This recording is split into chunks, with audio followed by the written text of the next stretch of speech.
নমস্কার বন্ধুরা, নিশিডাক গল্পের আড্ডায় আমি জয়দীপ আরও একবার তোমাদের সবাইকে স্বাগত জানাই। আজকে আমাদের গল্পের আড্ডায় হাজির হয়েছি সুলেখিকা মণিদীপা দাস ভট্টাচার্যের কলমে অপারেশন কৃষ্ণ গহ্বরের অন্তিম পর্ব নিয়ে। চলো শুরুতেই জেনে নেওয়া যাক প্রথম দুটি পর্বে কি হয়েছিল। আজ 3 মাস মনসুরের কোনো খবর পাওয়া যায়নি। কুরাইল বস্তির দালাল তারেক আলীর কাছ থেকে ওরা জেনেছিল মনসুরের ইম্পোর্ট এক্সপোর্ট কোম্পানির সাহায্যে দেশের স্বরাষ্ট্রমন্ত্রী কোটি কোটি ডলার বাংলাদেশে আনিয়ে ভয়ঙ্কর এক দেশবিরোধী ষড়যন্ত্র করতে চাইছে, যে ষড়যন্ত্রে বাংলাদেশের অর্থনীতি থেকে সামাজিক জীবন এক নিমেষে বদলে যেতে পারে। কিশোর থেকে অল্প বয়সীদের হাতে পাঠ্য বইয়ের বদলে এরা দিতে চায় অস্ত্র। মনসুর এই প্রস্তাবে রাজি না হওয়ায় ওর ভিসা রিভোক করে দেওয়া হয়েছে। তারেক আলীর দেওয়া পরামর্শে অবৈধভাবে মনসুরকে পাড়ি দিতে হয়েছে আমেরিকার উদ্দেশ্যে। দুবাই থেকে মনসুর আর ওর সঙ্গে যাওয়া সবুজ নামের ছেলেটি ব্রাজিলে পৌঁছেছিল। তারপর ব্রাজিল থেকে বলিভিয়া, পেরু, ইকুয়েডর হয়ে কলম্বিয়ায় পৌঁছয়। এই কলম্বিয়াতেই শেষে রয়েছে পৃথিবীর সবচেয়ে ভয়ঙ্করতম এক জায়গা, ড্যারিয়েন গ্যাপ। এদিকে মনসুরের মেয়ে তরিকে খেলার মাঠ থেকে অপহরণ করে নিয়ে গেছে মন্ত্রীর লোকজন। বাংলাদেশের ক্রাইম ব্রাঞ্চের অফিসার আফরিন, ওনার তৎপরতায় এক ভয়ঙ্কর পুলিশি অভিযানের পরে তরিকে উদ্ধার করা হয়। সামিনা এবং তরিকে ঢাকার এক গেস্ট হাউসে সেফ কাস্টাডিতে রেখে দেয় আফরিন। তারপর ফাঁদ পাতা হয় বেশ কিছু রাঘব বোয়ালদের জন্য। বনানী থানার ওসি সাকিব সাহেবও এসে উপস্থিত হন। এরপর মানুষ পাচার চক্রের দালাল তারেক আলীকে জিজ্ঞাসাবাদ করে মনসুরের বাই রোড আমেরিকা যাওয়ার মানচিত্র বুঝে নেয় আফরিন। অর্কর সাথে বসে প্ল্যান করে কিভাবে মনসুরকে ফিরিয়ে আনা যায়। ঠিক হয় অর্ক ডকুমেন্টারি ফিল্ম মেকার সেজে মনসুরের যাওয়া রাস্তা ধরেই আমেরিকায় যাবে। এই মিশনের নাম দেওয়া হয় কৃষ্ণ গহ্বর। কলম্বিয়ার এয়ারপোর্টে নেমে পানামা শহরে যাওয়ার পথে অর্কর সাথে আলাপ হয় ড্রাইভার রুবেলের। যাত্রাপথে রুবেল নানা ধরনের গল্প করতে করতে অর্ককে জানায় এই ডঙ্কি জার্নির অনেক অজানা তথ্য। তার সাথে উঠে এলো এক ব্যবসায়ী আলী সাহেবের নাম। রাস্তায় অর্কর সাথে দেখা হলো এলিনা আর তার ভাই লরেনের সঙ্গে। এলিনা বলে তাকে 3 জন লোক ধর্ষণ করে মৃত ভেবে ফেলে দিয়ে গেছে রাস্তার পাশে। অর্ক প্রশ্ন করে জানল এলিনা আর তার ভাই ড্যারিয়েন গ্যাপ পেরিয়ে আমেরিকায় যাবে। অর্ক তাদেরকে গাড়িতে তুলে নিল। ড্যারিয়েন গ্যাপ পেরোনোর আগে অর্ককে ডেকে পাঠায় অ্যালফ্রেড নামের এক আদিবাসী গেরিলা নেতা, যার সঙ্গে কথা বলতে গিয়ে অর্ক খোঁজ পায় মনসুরের। ওদিকে বাংলাদেশে আফরিন এবং অন্যান্য পুলিশ কর্তারা তারেক আলীকে জেরা করে আলী সাহেব ওরফে মমিন আলীর কাজকর্মের বিবরণ পেলেন। তারা জানতে পারলেন যে মমিন আলীর সাথে দেশের বেশ কিছু নেতা, মন্ত্রী এবং পুলিশ আধিকারিকরা জড়িত রয়েছেন। আফরিন মমিন আলী সহ বাকি নেতা মন্ত্রীদের অ্যারেস্ট করার প্ল্যান বানায়। পুলিশের ডিজি মনিরুল জানালেন যে তিনি আফরিনকে সব রকমভাবে সাপোর্ট দিতে তৈরি আছেন। তারপর কি হয়েছিল জানতে হলে শুনতে হবে আজকের এই অন্তিম পর্ব। তো চলো আর দেরি না করে নিশিডাক গল্পের আড্ডায় শুরু করা যাক আজকের বিশেষ নিবেদন, সুলেখিকা মণিদীপা দাস ভট্টাচার্যের কলমে অপারেশন কৃষ্ণ গহ্বর, আজ অন্তিম পর্ব।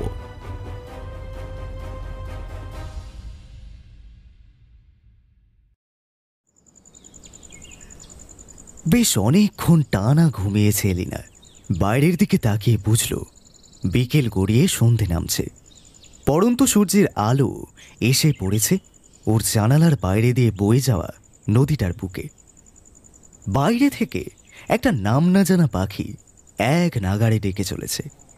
কি অদ্ভুত এক মায়া ভরা, আবার একসঙ্গে মন খারাপও মিশে আছে। আস্তে আস্তে বারান্দার বাইরে এসে দেখল লরেনের সঙ্গে বসে একটা কাগজে দাগ কেটে ক্রিস ক্রস খেলছে অর্ক। ওকে উঠে আসতে দেখেই অর্ক এগিয়ে গিয়ে ওকে বলল, গুড ইভিনিং। এখন শরীর কেমন লাগছে? ভালো। অর্ক বারান্দায় রাখা একটা চেয়ার এগিয়ে দিয়ে ওকে বলল, এই তো এখানে বসুন, আমি আপনার জন্য একটু কফি নিয়ে আসি। এই বাড়ির সেই মালিক প্রায় 4টে নাগাদ 2টো থালায় করে ভাত, একটা রাজমা বিনসের মতো দেখতে বিনসের তরকারি আর বেশ বড় সাইজের 2টো ভাজা মাছ অর্ক আর লরেনকে খেতে দিয়েছিল। ওরা দুজনেই বেশ ক্ষুধার্ত ছিল, তাই খাবারটা শেষ করতে বড়জোর 5 মিনিট সময় লেগেছিল ওদের। লোকটি অর্ককে বলে গেছে ওর কিচেনে কফি বানানোর সরঞ্জাম আছে, ইচ্ছে হলে সেখান থেকে কফি বানিয়ে ওরা খেতে পারে। অর্ক ভেতরে গিয়ে 2 কাপ গরম কফি বানিয়ে নিয়ে বাইরে এসে দেখল বারান্দার সিঁড়ির ওপরে এলিনা বসে আছে। গরম কফিতে চুমুক দিয়ে বেশ আরাম বোধ করল এলিনা। অর্কর দিকে এক অদ্ভুত কৃতজ্ঞতা ভরা দৃষ্টিতে তাকিয়ে থ্যাংক ইউ বলল। বারান্দার একদিকে একটা রেলিংয়ে অর্ক হালকা ভর দিয়ে দাঁড়াতেই এলিনা বলে উঠল, ওখানে দাঁড়াবেন না, রেলিংটা বেশ নড়বড়ে, যখন তখন ভেঙে পড়তে পারে। বেশ তো, যদি খুব অসুবিধা না হয় তাহলে চলুন আমরা একটু 3 জনে নদীর ধারে একটু গিয়ে বসি। কথাটা বলেই অর্ক খেয়াল করল একটা ছোপ ছোপ জামা পরা ছোকরা টাইপের ছেলে এই বাড়ির একটা সাইডে এতক্ষণ ধরে দাঁড়িয়ে অদ্ভুত চোখে ওদেরকেই দেখে যাচ্ছিল। অর্কর মনে পড়ে গেল এদের সর্দারের বলা কথাগুলো। এখানে এই জঙ্গলের মধ্যেই হয়তো মিশে আছে মুমিন আলীর দলের লোকজন। অর্ক মনে মনে ভাবল, এরা কি তবে জানতে পেরে গেছে আমার আসল পরিচয়, তাই এখন আমার ওপর নজর রাখবার অর্ডার এসেছে এদের কাছে, আর ঠিক সময়ে হয়তো ওই ড্রাইভার ম্যাক্সের মতো আমাকেও পৃথিবী থেকে সরিয়ে ফেলবে এরা। কথাটা মনে হতেই এক অদ্ভুত আতঙ্কে ওর বুকের ভেতরটা ছ্যাঁত করে উঠল। অর্ক ঠিক করল আজকেই ওর সঙ্গে থাকা স্যাটেলাইট ফোনটা থেকে আফরিনকে ফোন করে এই পুরো ঘটনাটা জানিয়ে রাখবে ও। 3 জন মিলে নদীর পাড়ে একটা জায়গায় এসে বসল। অর্ক ওর ক্যামেরা নিয়ে ঘুরে ঘুরে ভিডিও করে যাচ্ছে। ওরা চারপাশটা তাকিয়ে দেখল সব লোকজনই বেশ ব্যস্ত। নদীর থেকে একটু দূরে একটা গাছের তলায় একটা উনুনের মতো করা আছে, আর সেখানেই বেশ বড় সাইজের একটা কড়াইতে কিছু একটা রান্না হয়ে চলেছে, সম্ভবত ভাত হচ্ছে। আর নদীর পাশে একটা মিউজিক সিস্টেমে বেশ জোরে স্প্যানিশ গান চালিয়েছে। সেই গানের তালে তালে কোমর দুলিয়ে দুলিয়ে মনের আনন্দে নেচে চলেছে রং বেরঙের পোশাক পরা কয়েকজন মহিলা আর পুরুষ। শহুরে সভ্যতার বাইরে থেকেও এরা নিজেদের মতো করে আমোদ আনন্দে মেতে আছে, যেন বাইরের কোনো খারাপ ভালোর অস্তিত্বই ওদের কাউকে ছুঁয়ে যেতে পারে না।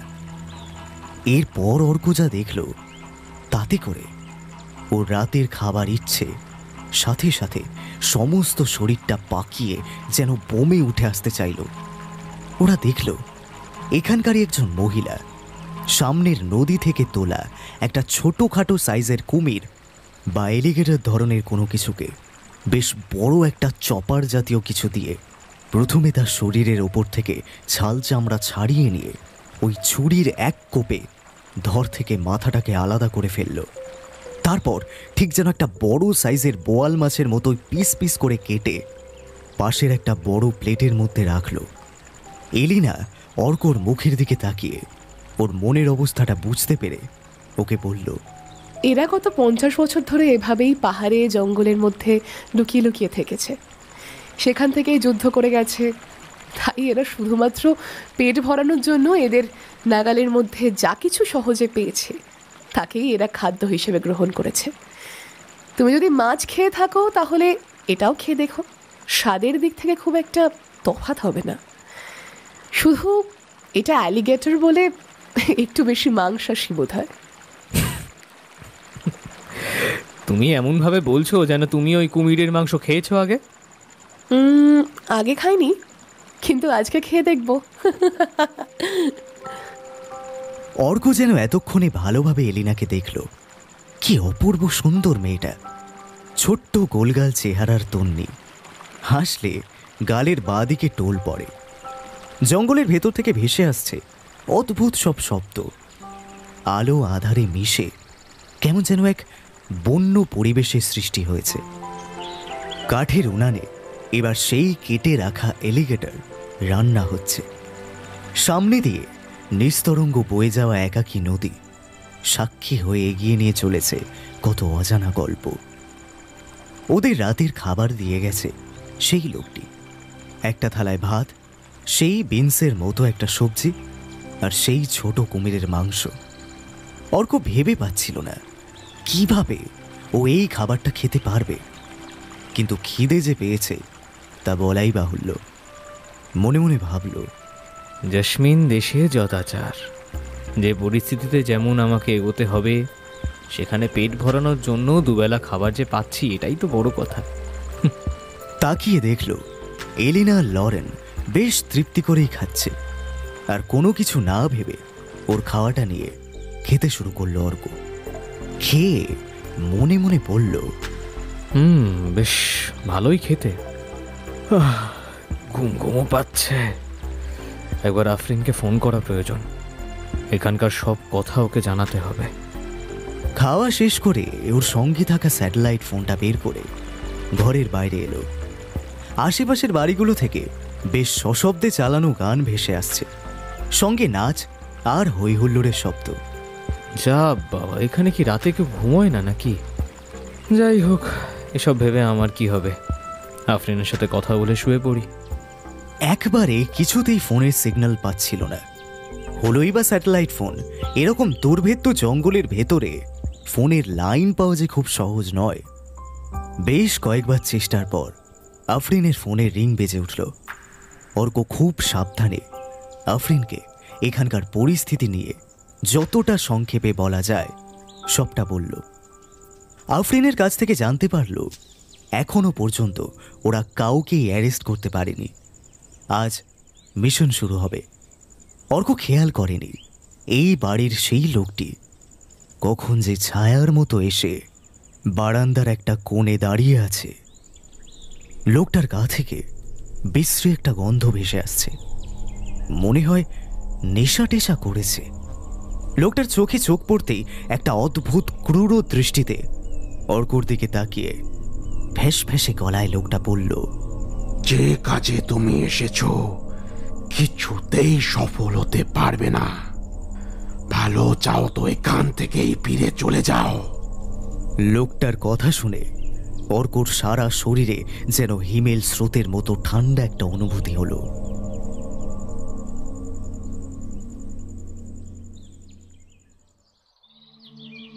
অফিসার আফরিন রশিদের তৈরি করা প্ল্যান মতো তারেক আলী আর একজন নতুন জয়েন করা অল্পবয়সী কনস্টেবল তারেক আলীর দালাল সঙ্গী সেজে সকাল ৮টার মধ্যে মন্ত্রী এনায়েত খানের বিলাসবহুল বাসভবনে গিয়ে পৌঁছালো। বাড়ির প্রায় ১ মাইল আগে থেকে কড়া পাহারায় দাঁড়িয়ে রয়েছে সশস্ত্র পুলিশ বাহিনী।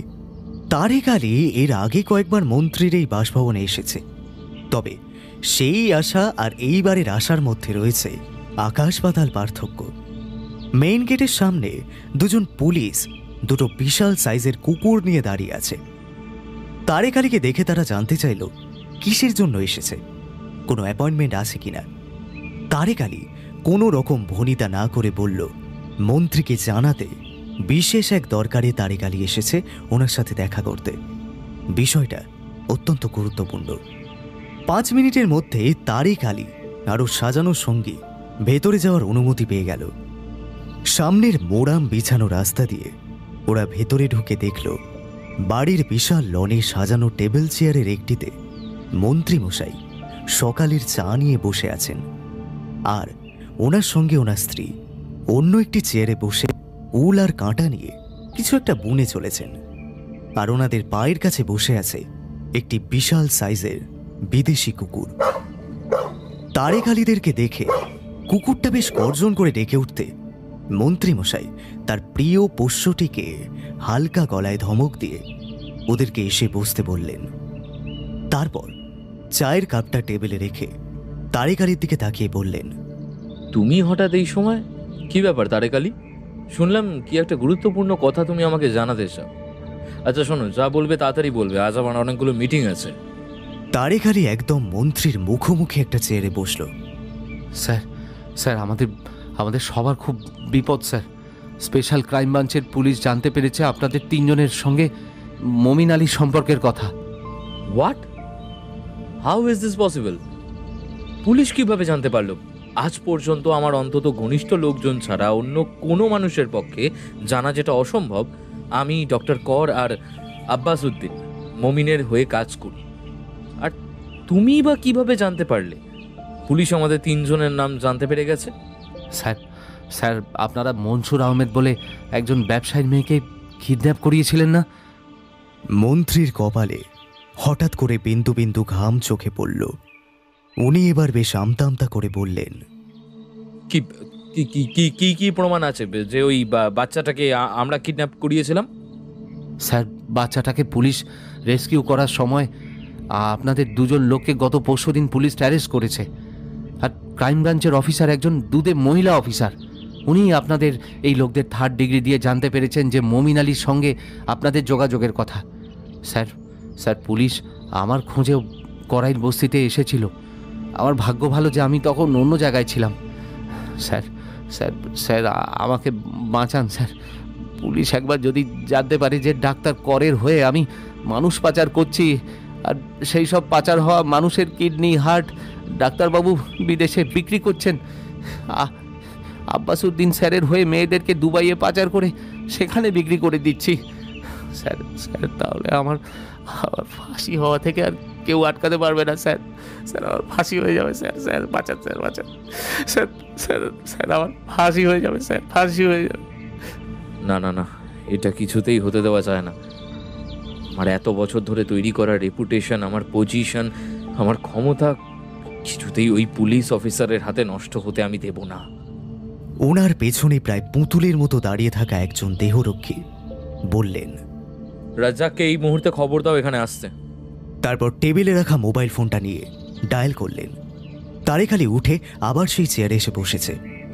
লক্ষ্য করল ফোন ধরে থাকা মন্ত্রীর ডান হাতটা যেন আগাম কোনো ঝড়ের পূর্বাভাসে কাঁপছে।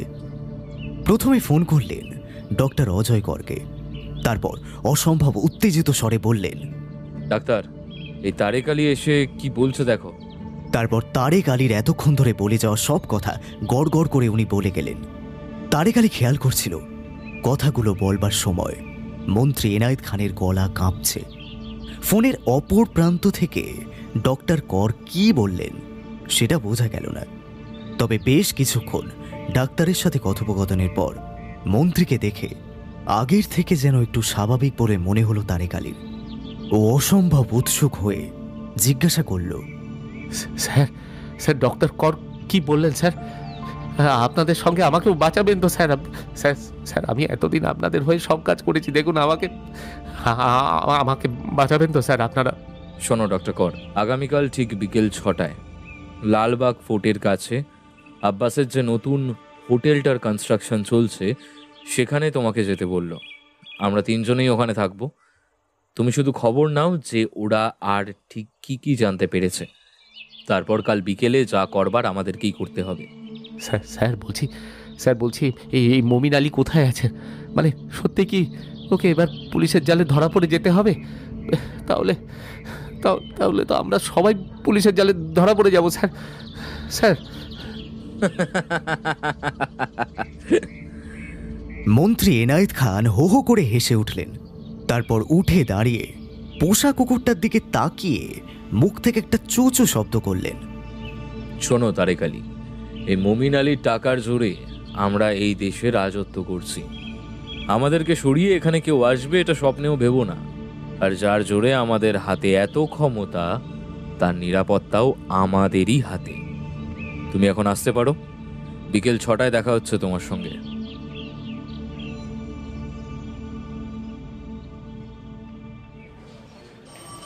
মন্ত্রীর কথা মতো কাল লালবাগের কাছে ব্যবসায়ী আব্বাস উদ্দিনের আন্ডার কনস্ট্রাকশন একটি বিল্ডিং প্রজেক্টের সামনে তারেক আলীর যাওয়ার কথা।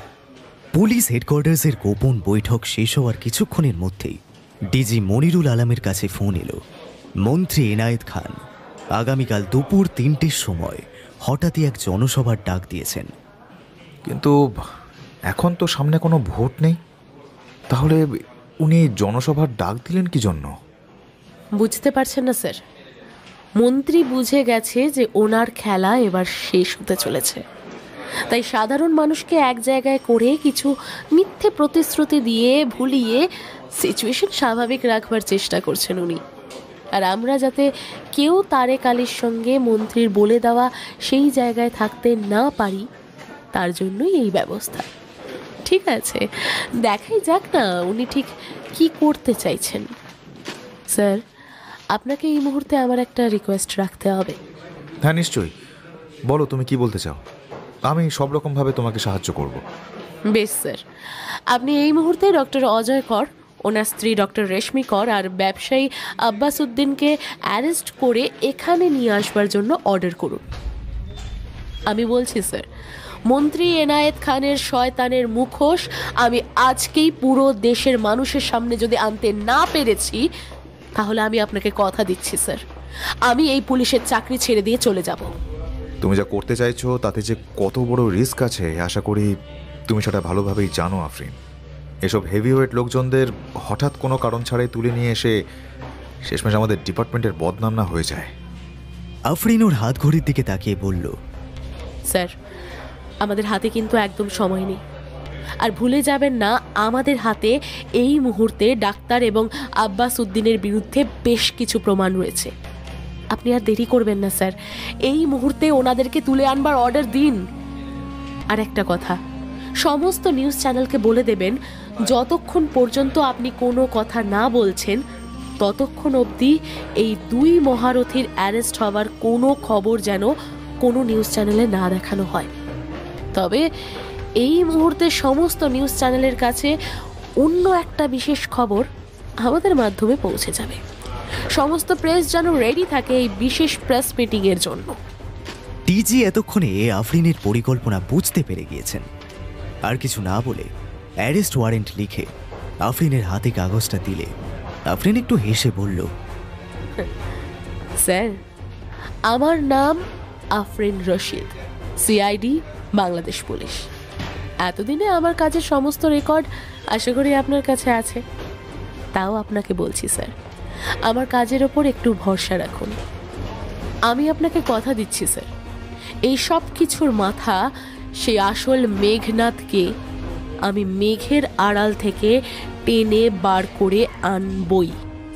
ডিজির অর্ডারে সিআইডি স্পেশাল ফোর্সের পুলিশ বিনা বাধায় তুলে নিয়ে এলো ডাক্তার এবং ওনার স্ত্রী আর ব্যবসায়ী আব্বাস উদ্দিন মোহাম্মদকে। পুলিশ হেডকোয়ার্টার্সে দুটো ঘরের একটিতে ডক্টর অজয় কর আর ব্যবসায়ী আব্বাস উদ্দিনকে বসানো হয়েছে, আর পাশের একটা ঘরে ডাক্তারের স্ত্রী রেশমি করকে রাখা হয়েছে। এইভাবে ওনাকে হঠাৎ করে তুলে নিয়ে আসবার জন্য আব্বাস উদ্দিন রীতিমতো ফুঁসছেন, চিৎকার করে বলে চলেছেন, এই কিসের জন্য, কিসের জন্য আমাদেরকে এইভাবে আপনারা এখানে নিয়ে এসেছেন জানতে পারি কি? আমাদের লয়ারকে না ডাকা হলে আমরা আপনাদের কোনো কথার উত্তর দেব না। ঠিক 5 মিনিট পরে ডিজি মনিরুল আলম, এডিজি আনিসুর সিদ্দিকী এবং ওসি শকিব চৌধুরী ঢুকলেন যে ঘরে এই দুজনকে বসিয়ে রাখা হয়েছে। ওনাদেরকে ঢুকতে দেখেই ডক্টর অজয় কর বলে উঠলেন, তা ডিজি সাহেব, আমাদের এভাবে এখানে ডেকে আনার কারণ কি জানতে পারি আমরা?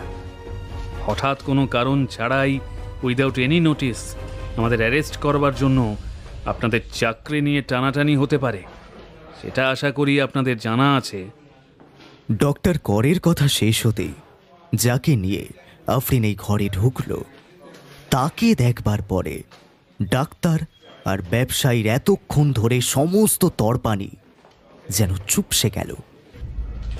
আফরিন কোনো রকম ভনিতা না করে ওর সার্ভিস রুলারটা ডাক্তারের সামনের টেবিলে রেখে বলল, Afrin Rashid, CID, special crime branch. আর আমার সঙ্গে এই মুহূর্তে যে রয়েছে, আশা করি এই লোকটিকে চিনতে আমাদের কোনো অসুবিধা হচ্ছে না। যদি হয় তাহলে বলবেন। আমার কাছে আপনাদের চোখ পরিষ্কার করে দেওয়ার ব্যবস্থাও রয়েছে এখানে। এই অফিসার, এই অফিসার, আপনাকে কিন্তু সাবধান করে দিচ্ছি, আমার পেছনে লাগতে আসবেন না। এই গোটা বাংলাদেশকে পকেটে ভরে রাখবার মতো ক্ষমতা আমার আছে। জানি তো স্যার, আর বাংলাদেশ কেন, আর কদিন বাদে আশেপাশে দেশগুলোকেও যে আপনি বা আপনারা কিনে নেওয়ার মতো ক্ষমতার অধিকারী হতে চলেছেন সেটাও আমরা জানি। শুধু এখন আমরা সবাইকে জানাতে চাই আপনাদের এই অসীম ক্ষমতার পেছনের আসল অপরাধীর ঠিকানাটা।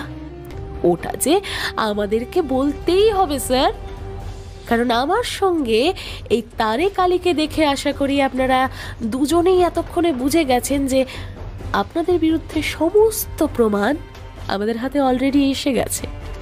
তাই কোনো রকম ঝামেলা ছাড়াই আমাদের কাছে সবটা বলবেন নাকি অন্য রাস্তা দেখাবো? এই মুহূর্তে বাংলাদেশের সমস্ত নিউজ চ্যানেলের ব্রেকিং নিউজ। বাংলাদেশের অন্যতম ব্যবসায়ী মনসুর আহমেদ। মনসুরের বাড়ি থেকে প্রেস কনফারেন্স করছে ওর বন্ধু ভাস্কর সেন, আর ভাস্করের সঙ্গে রয়েছে মনসুর আহমেদের স্ত্রী, এছাড়াও ওর অফিসের সমস্ত কর্মচারী। ভাস্কর নিউজ চ্যানেলে বলতে শুরু করেছে কিভাবে দেশের মন্ত্রীর খাস লোক ওদের অফিসে এসে মনসুরকে জোর জবরদস্তি কালো টাকা এই দেশে নিয়ে আসবার জন্য চাপ দিতে থাকে। মনসুর ওদের কথায় রাজি না হলে ওকে প্রাণে মেরে ফেলবার হুমকি পর্যন্ত দেওয়া হয়। ভাস্কর একে একে সমস্ত ঘটনা মিডিয়ার সামনে তুলে ধরছে। সামিনা, ভাস্কর এবং মনসুরের অফিসের সমস্ত কর্মচারী নিউজ চ্যানেলের ক্যামেরার সামনে হাত জোর করে অনুরোধ করছে যাতে মনসুরকে ফিরিয়ে আনা হয়।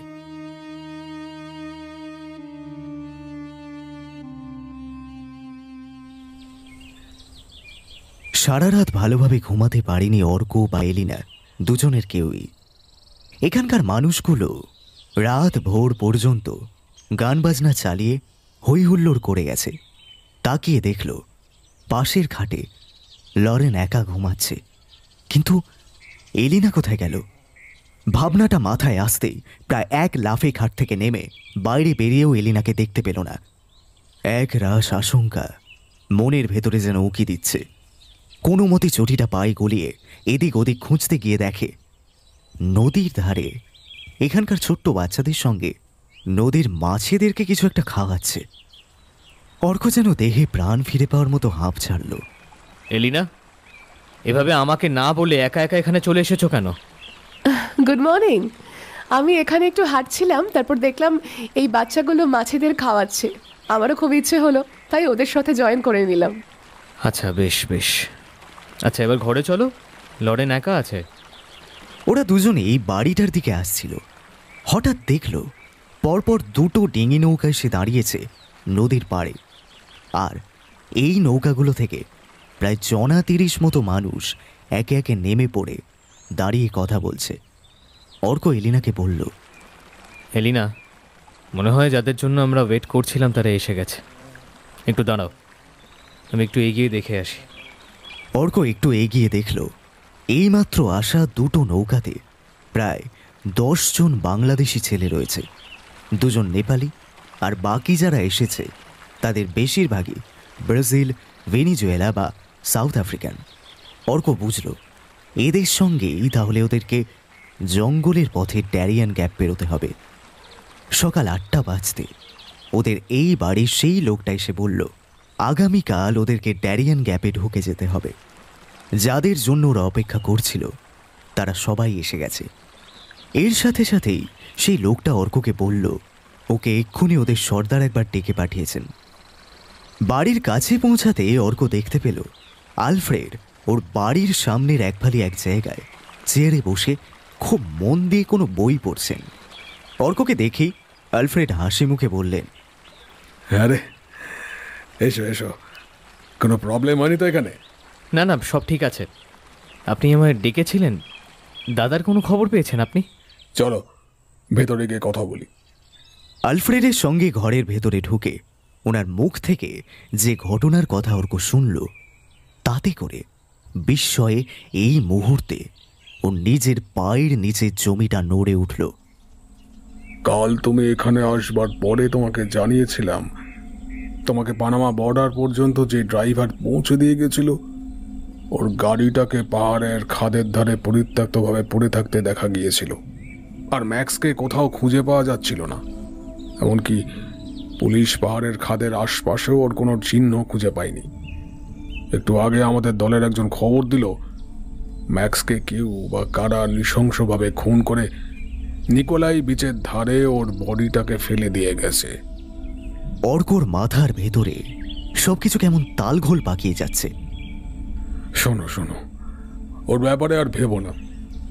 এদের জীবন আসলে কাঁচের মতোই ক্ষণস্থায়ী। যে অপরাধ জগতের সঙ্গে এইসব ছেলেমেয়েদের ভাগ্যের সুতো বাধা পড়ে গেছে, তাতে যে কোনো দিন যে কোনো সময় এদেরকে এইভাবেই এই শহরের কোথাও না কোথাও মৃত অবস্থায় খুঁজে পাওয়া যাবে। এসব কি হচ্ছে আলফ্রেড? আমি তো কিছুই বুঝতে পারছি না। আমার মনে হচ্ছে আমি যেন সত্যি আস্তে আস্তে একটা ব্ল্যাক হোলের মধ্যে তলিয়ে যাচ্ছি, যেখান থেকে বেরিয়ে আসার কোনো পথই আমার জানা নেই। শোনো, এবার তোমাকে একটা ভালো খবর দিচ্ছি। হয়তো এই খবরটা তোমাকে আর কোনো ব্ল্যাক হোলের মধ্যে ঢুকে যাওয়া থেকে বাঁচাতে পারবে। একটু আগে একটা দল এখানে এসে পৌঁছেছে, যাদের সঙ্গে তোমাদেরকে বাকি রাস্তা একসঙ্গে যেতে হবে। এদের মধ্যে 4 জন বাংলাদেশি ছেলে আছে। এরা সবাই আমার কাছে এসেছিল। এই ছেলেগুলোর সঙ্গে কথা বলে জানতে পেরেছি তোমার দাদার মতোই এই ছেলেগুলো বাংলাদেশে খুব বড় কোনো রাজনৈতিক ষড়যন্ত্রের শিকার হয়েছে।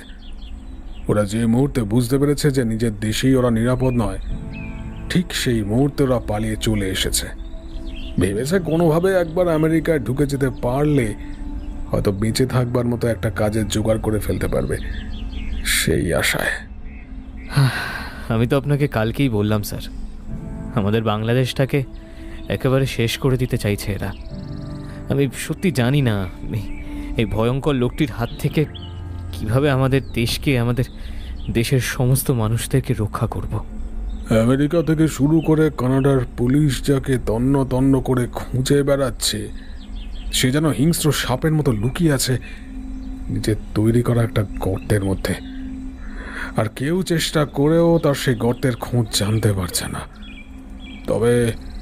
তবে কি আলফ্রেড, প্লিজ বলুন।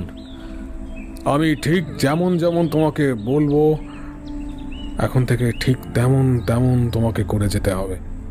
তবে আরেকটা কথা, তুমি কিন্তু এখানেও নিরাপদ নও। বাংলাদেশ পুলিশ এখন মমিন আলীকে তন্ন তন্ন করে খুঁজবে।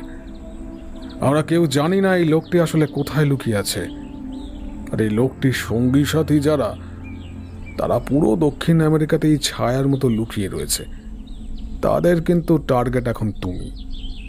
এদের কাছে খবর চলে গেছে তুমি বিশেষ কোনো উদ্দেশ্য নিয়ে এই বাই রোডে এসেছো।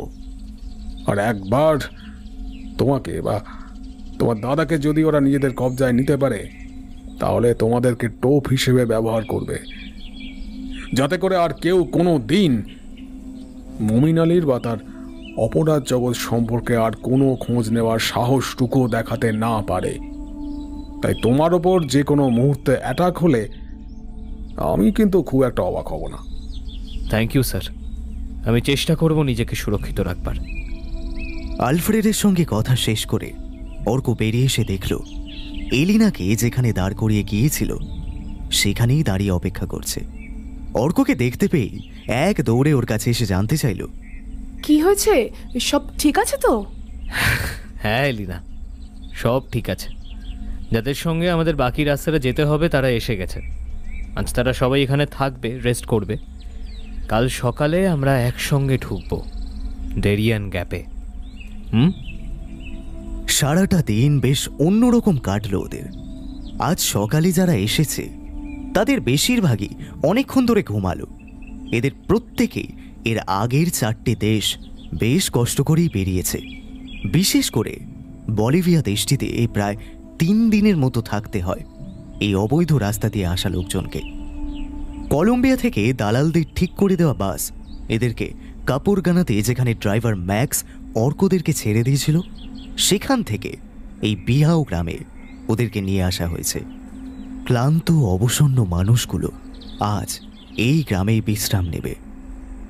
অর্ক 2 কাপ কফি বানিয়ে নিয়ে এসে এলিনার সঙ্গে বাইরের বারান্দায় আসতে একটি অল্প বয়সী ছেলে এখানে এসে ওদেরকে বলল এখানে একটা দোকান আছে, সেই দোকান থেকে কিছু প্রয়োজনীয় জিনিসপত্র ওদেরকে নিতে হবে, যেগুলো এই জঙ্গল পেরোনোর সময় ওদের কাজে লাগবে।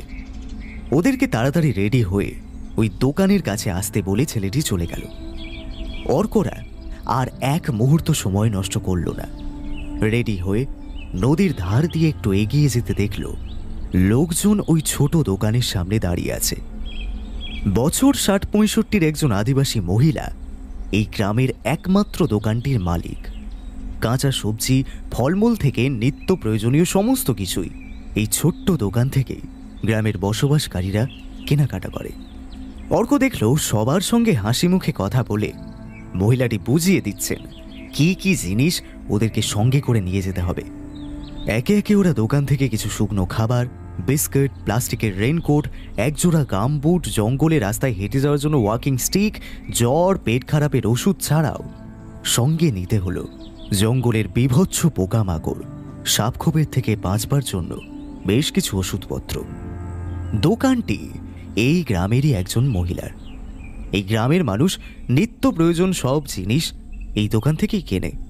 দোকানের মহিলাটি ওদেরকে বলে ড্যারিয়েন গ্যাপের জঙ্গলের মধ্যে রয়েছে ভেরু গোসা নামের এক ধরনের ভয়ঙ্কর বিষধর সাপ। প্রায় ২ মিটার লম্বাই সাপ। একবার কামড়ালে আহত মানুষটির হাতে মাত্র ১০ মিনিট বেঁচে থাকবার সময় থাকে। দোকানের মহিলাটি একটা ইঞ্জেকশন বক্স বের করে ওদেরকে বলল, এখানে যে ওষুধটা আছে একমাত্র সেটাই এই সাপের কামড়ের হাত থেকে তৎক্ষণাৎ বাঁচাতে পারে। সবাই একটা করে সেই ইঞ্জেকশনের বক্স নিয়ে নিল। তারেক আলী অর্ককে বলে দিয়েছিল মনে করে একটা বড় সাইজের তেলের শিশি কিনতে। এই গভীর জঙ্গল পেরোতে গিয়ে অনেক সময় ডাকাত দলের খপ্পরে পড়তে হয়। নারকেল তেলের শিশির মধ্যে সঙ্গে থাকা বেশিরভাগ টাকা ঢুকিয়ে রাখতে হয়। ওয়েদার যদি ঠান্ডা থাকে তাহলে সেই তেল জমে যাবে, আর ভেতরে যে কোনো টাকা রাখা আছে সেটা বোঝার আর কোনো উপায় থাকে না। তাছাড়া তেলের শিশি ভেবে ডাকাতের দল আসল টাকার খোঁজ পায় না। তবে ওদের এই দলের সবাই যে এত জিনিস কিনতে পারল তা নয়, কারণ এদের বেশিরভাগ মানুষেরই এখন একটাই লক্ষ্য, কিভাবে এরা শেষ পর্যন্ত আমেরিকার মাটিতে গিয়ে পা রাখবে। তাই এখানে যতটুকু প্রয়োজন সেই সব জিনিস নিয়েই জঙ্গল পেরোনোর জন্য প্রস্তুত হয়ে নদীর কাছে এসে দাঁড়িয়েছে। অবশেষে সেই সন্ধিক্ষণ উপস্থিত। কলম্বিয়া সীমান্ত শেষে আটলান্টিক মহাসাগর আর প্রশান্ত মহাসাগরের সংযোগ হল এই পানামা খাল। এই খাল পেরিয়ে জঙ্গলের রাস্তা দিয়ে ওদেরকে প্রবেশ করতে হবে মধ্য ও দক্ষিণ আমেরিকার সাথে কানেক্টেড একমাত্র ওভারল্যান্ড পাথ, পৃথিবীর ভয়ঙ্কর পানামার জঙ্গলের এই ড্যারিয়েন গ্যাপ। সম্পূর্ণ রাস্তাবিহীন এই ড্যারিয়েন গ্যাপের মধ্যে রয়েছে ৬০ মাইলেরও বেশি ঘন রেন ফরেস্ট। ওদের দলে অর্ককে নিয়ে মোট ২০ জন রয়েছে। নদীর পাড়ে দাঁড়িয়ে থাকা ভটভটি লাগানো সরু সরু কাঠের নৌকা করে ওদেরকে এই বিহাও গ্রাম থেকে নদীপথে পৌঁছে দেওয়া হবে ড্যারিয়েন গ্যাপ সীমান্তে। সঙ্গে থাকবে একজন লোকাল লোক, সেই ওদেরকে গাইড করে নিয়ে যাবে গভীর জঙ্গলের ভেতরে। সম্পূর্ণ ড্যারিয়েন গ্যাপ পেরোতে ওদের সময় লাগতে পারে প্রায় ২ দিনের মতো। তবে এই জঙ্গলের মধ্যে যদি একবার বৃষ্টি নামে তাহলে ২ দিনের জার্নি শেষ হতে ১ সপ্তাহ লেগে যেতে পারে। একে একে ওরা নৌকায় উঠে বসল। অর্ক এক মুহূর্ত এলিনার লরেনকে চোখের আড়াল করছে না। নৌকা যত এগিয়ে চলেছে জঙ্গল ততই যেন গভীর থেকে গভীরতর হতে শুরু করেছে। এখানে থেকেই অর্কর চোখ জোড়া চারিদিকে শুধু খুঁজে বেড়াচ্ছে এক বিশেষ মানুষকে। মনসুর কোথায় আছে? মনসুর এই ভয়ানক জঙ্গল কি পেরোতে পেরেছিল? অর্ক জানে এই পানামার জঙ্গলের মধ্যে যে কোনো মুহূর্তে শেষ হয়ে যেতে পারে একটা জীবন। এই জঙ্গলের প্রতি পদে যেন লুকিয়ে থাকে বিপদের অন্ধকার। ওদের সঙ্গে বাকি যারাই নৌকাতে রয়েছে তাদের চোখে মুখে এখনো ক্লান্তির ছাপ স্পষ্ট। নৌকাতে থাকা খালেদ নামের একজন বাংলাদেশি ছেলে অর্ককে বলল বেশ কষ্টকর কিছু রাস্তা পেরিয়ে ওদেরকে আসতে হয়েছে। সেখানেও প্রায় 3-4টে ছোট ছোট পাহাড় ওদেরকে পেরোতে হয়েছে। অনেক সময় ভালো করে খাওয়া দাওয়া জোটেনি ওদের। ক্লান্ত শরীরগুলোর দিকে তাকিয়ে অর্ক মনে মনে ভাবল, এই মানুষগুলো কিভাবে এই ড্যারিয়ান গ্যাপ পেরোতে পারবে। তারপরেই ঠিক করল, এই সব মানুষদের এনার্জি ঠিক রাখবার জন্য ওদের সঙ্গে কথা বলতে হবে। নৌকা যতই এগিয়ে চলেছে, জলের ভেজা সোঁদা মাটির গন্ধ আর ভেজা গাছেদের এক বন্য গন্ধ নাকে আসছে। কি অদ্ভুত আদিম এক পরিবেশের সৃষ্টি হয়েছে। এই খাল দিয়ে যেতে যেতে পাশ দিয়ে চলে যাওয়া বড় বড় সাপ আর কুমির দেখে আতঙ্কে শিউরে উঠছে ওরা। প্রায় 1 ঘন্টা নৌকা করে যাওয়ার পরে নদীর ধারে একটা পাড় ঘেঁষে নৌকা দাঁড় করিয়ে দেওয়া হলো। এখান থেকেই বাকি রাস্তাটা পায়ে হেঁটে বেরোতে হবে ওদের। একে একে নৌকা থেকে নামতে ওরা বুঝতে পারল সবে দিনের শুরু হয়েছে। এই গভীর জঙ্গলের ভেতরে সূর্যের আলো গাছের পাতার ফাঁক দিয়ে যতটুকু এসে পড়েছে, সেই আলো আর ওদের সঙ্গে থাকা টর্চ লাইটের ওপর ভরসা রেখে ওদেরকে এগিয়ে যেতে হবে। নদী পারাপারের মধ্যে দূরত্ব বড়জোর 200 মিটার। 2 প্রান্তে শক্ত দড়ি দিয়ে রেলিংয়ের মতো তৈরি করা আছে। পায়ে ভারী গামবুট, পিঠে ব্যাকপ্যাক নিয়ে ওরা পর পর সেই দড়ির রেলিং ধরে হাঁটতে শুরু করল। সবার আগে ফার্ক বাহিনীর একজন লোক ওদের এই রাস্তার গাইড হয়ে ওদেরকে নিয়ে চলেছে। সামনেই একটা ছোট পাহাড়। এই প্রথম অর্ক কোনো রকম অভিজ্ঞতা ছাড়াই পাহাড় পেরোবে। খুব সরু একটা এবড়োখেবড়ো রাস্তা পাহাড়ের গা বেয়ে উঠে গেছে। এই রাস্তা দিয়ে যে নিয়মিত মানুষের যাতায়াত আছে সেটা ওরা বুঝতে পারল। সভ্যতা থেকে এখন ওরা সম্পূর্ণভাবে বিচ্ছিন্ন। পাহাড়ের ধার ঘেঁষে দুর্ভেদ্য জঙ্গলের রাস্তা দিয়ে ওরা এগিয়ে চলেছে। জঙ্গলের ভেতর থেকে বিভিন্ন পাখিদের ডাক আর গাছের হাওয়ায় পাতার শব্দে এক অদ্ভুত রহস্যময় পরিবেশের সৃষ্টি হয়েছে। অর্কর মনে হলো পৃথিবীর সমস্ত নৈঃশব্দ যেন এখানেই রাজত্ব করছে। প্রায় 3 ঘন্টা সময় লাগলো এই পাহাড়টা থেকে নেমে আবার জঙ্গলের সমতলে আসতে। এখানে ওরা কিছুক্ষণের জন্য বিশ্রাম নেবে। ওদের গাইডের সঙ্গে আছে ছোট্ট একটা স্টোভ আর রান্নার জন্য একটি মাত্র পাত্র আর টুকটাক কিছু রান্না করবার সরঞ্জাম। একটা গাছের তলায় ওরা এসে দাঁড়ালো। এখানেই দুপুরের খাবারের আয়োজন শুরু করলো ওই গাইড লোকটি। ওদের দলের বেশিরভাগ লোকজনই গাছের তলায় শুয়ে পড়েছে। ক্লান্তির ভারে চোখের পাতা যেন বন্ধ হয়ে আসছে। পায়ের শিরাগুলো যেন যন্ত্রণার টানে ফেটে বেরিয়ে আসতে চাইছে। তবুও ওদেরকে এগিয়ে যেতে হবে বাকি রাস্তা। পথ যে এখনো অনেক বাকি। অর্ক ভাবল এই সুযোগ আলফ্রেড যা বলে দিয়েছে এখান থেকেই শুরু করে দিতে হবে। ও দেখল বাংলাদেশি 4 জন ছেলে গাছের তলায় শুয়ে অসহায়ভাবে আল্লাহকে ডেকে চলেছে। অর্ক ওদের কাছে এসে বসল। তারপর স্মিত হেসে বলল, হ্যালো, তোমার সঙ্গে আমাদের আলাপ হয়নি। আমি অর্কপ্রভ দত্ত, বাংলাদেশের একজন ফিল্ম মেকার। আমি এখানে এসেছি তোমাদের মতো কিছু মানুষদের সঙ্গে এই আমেরিকাতে যাওয়া নিয়ে একটা সিনেমা বানাতে। কথাটা শেষ করে অর্ক একবার ওদের দিকে তাকিয়ে ওদের মনের অবস্থা বুঝবার চেষ্টা করল।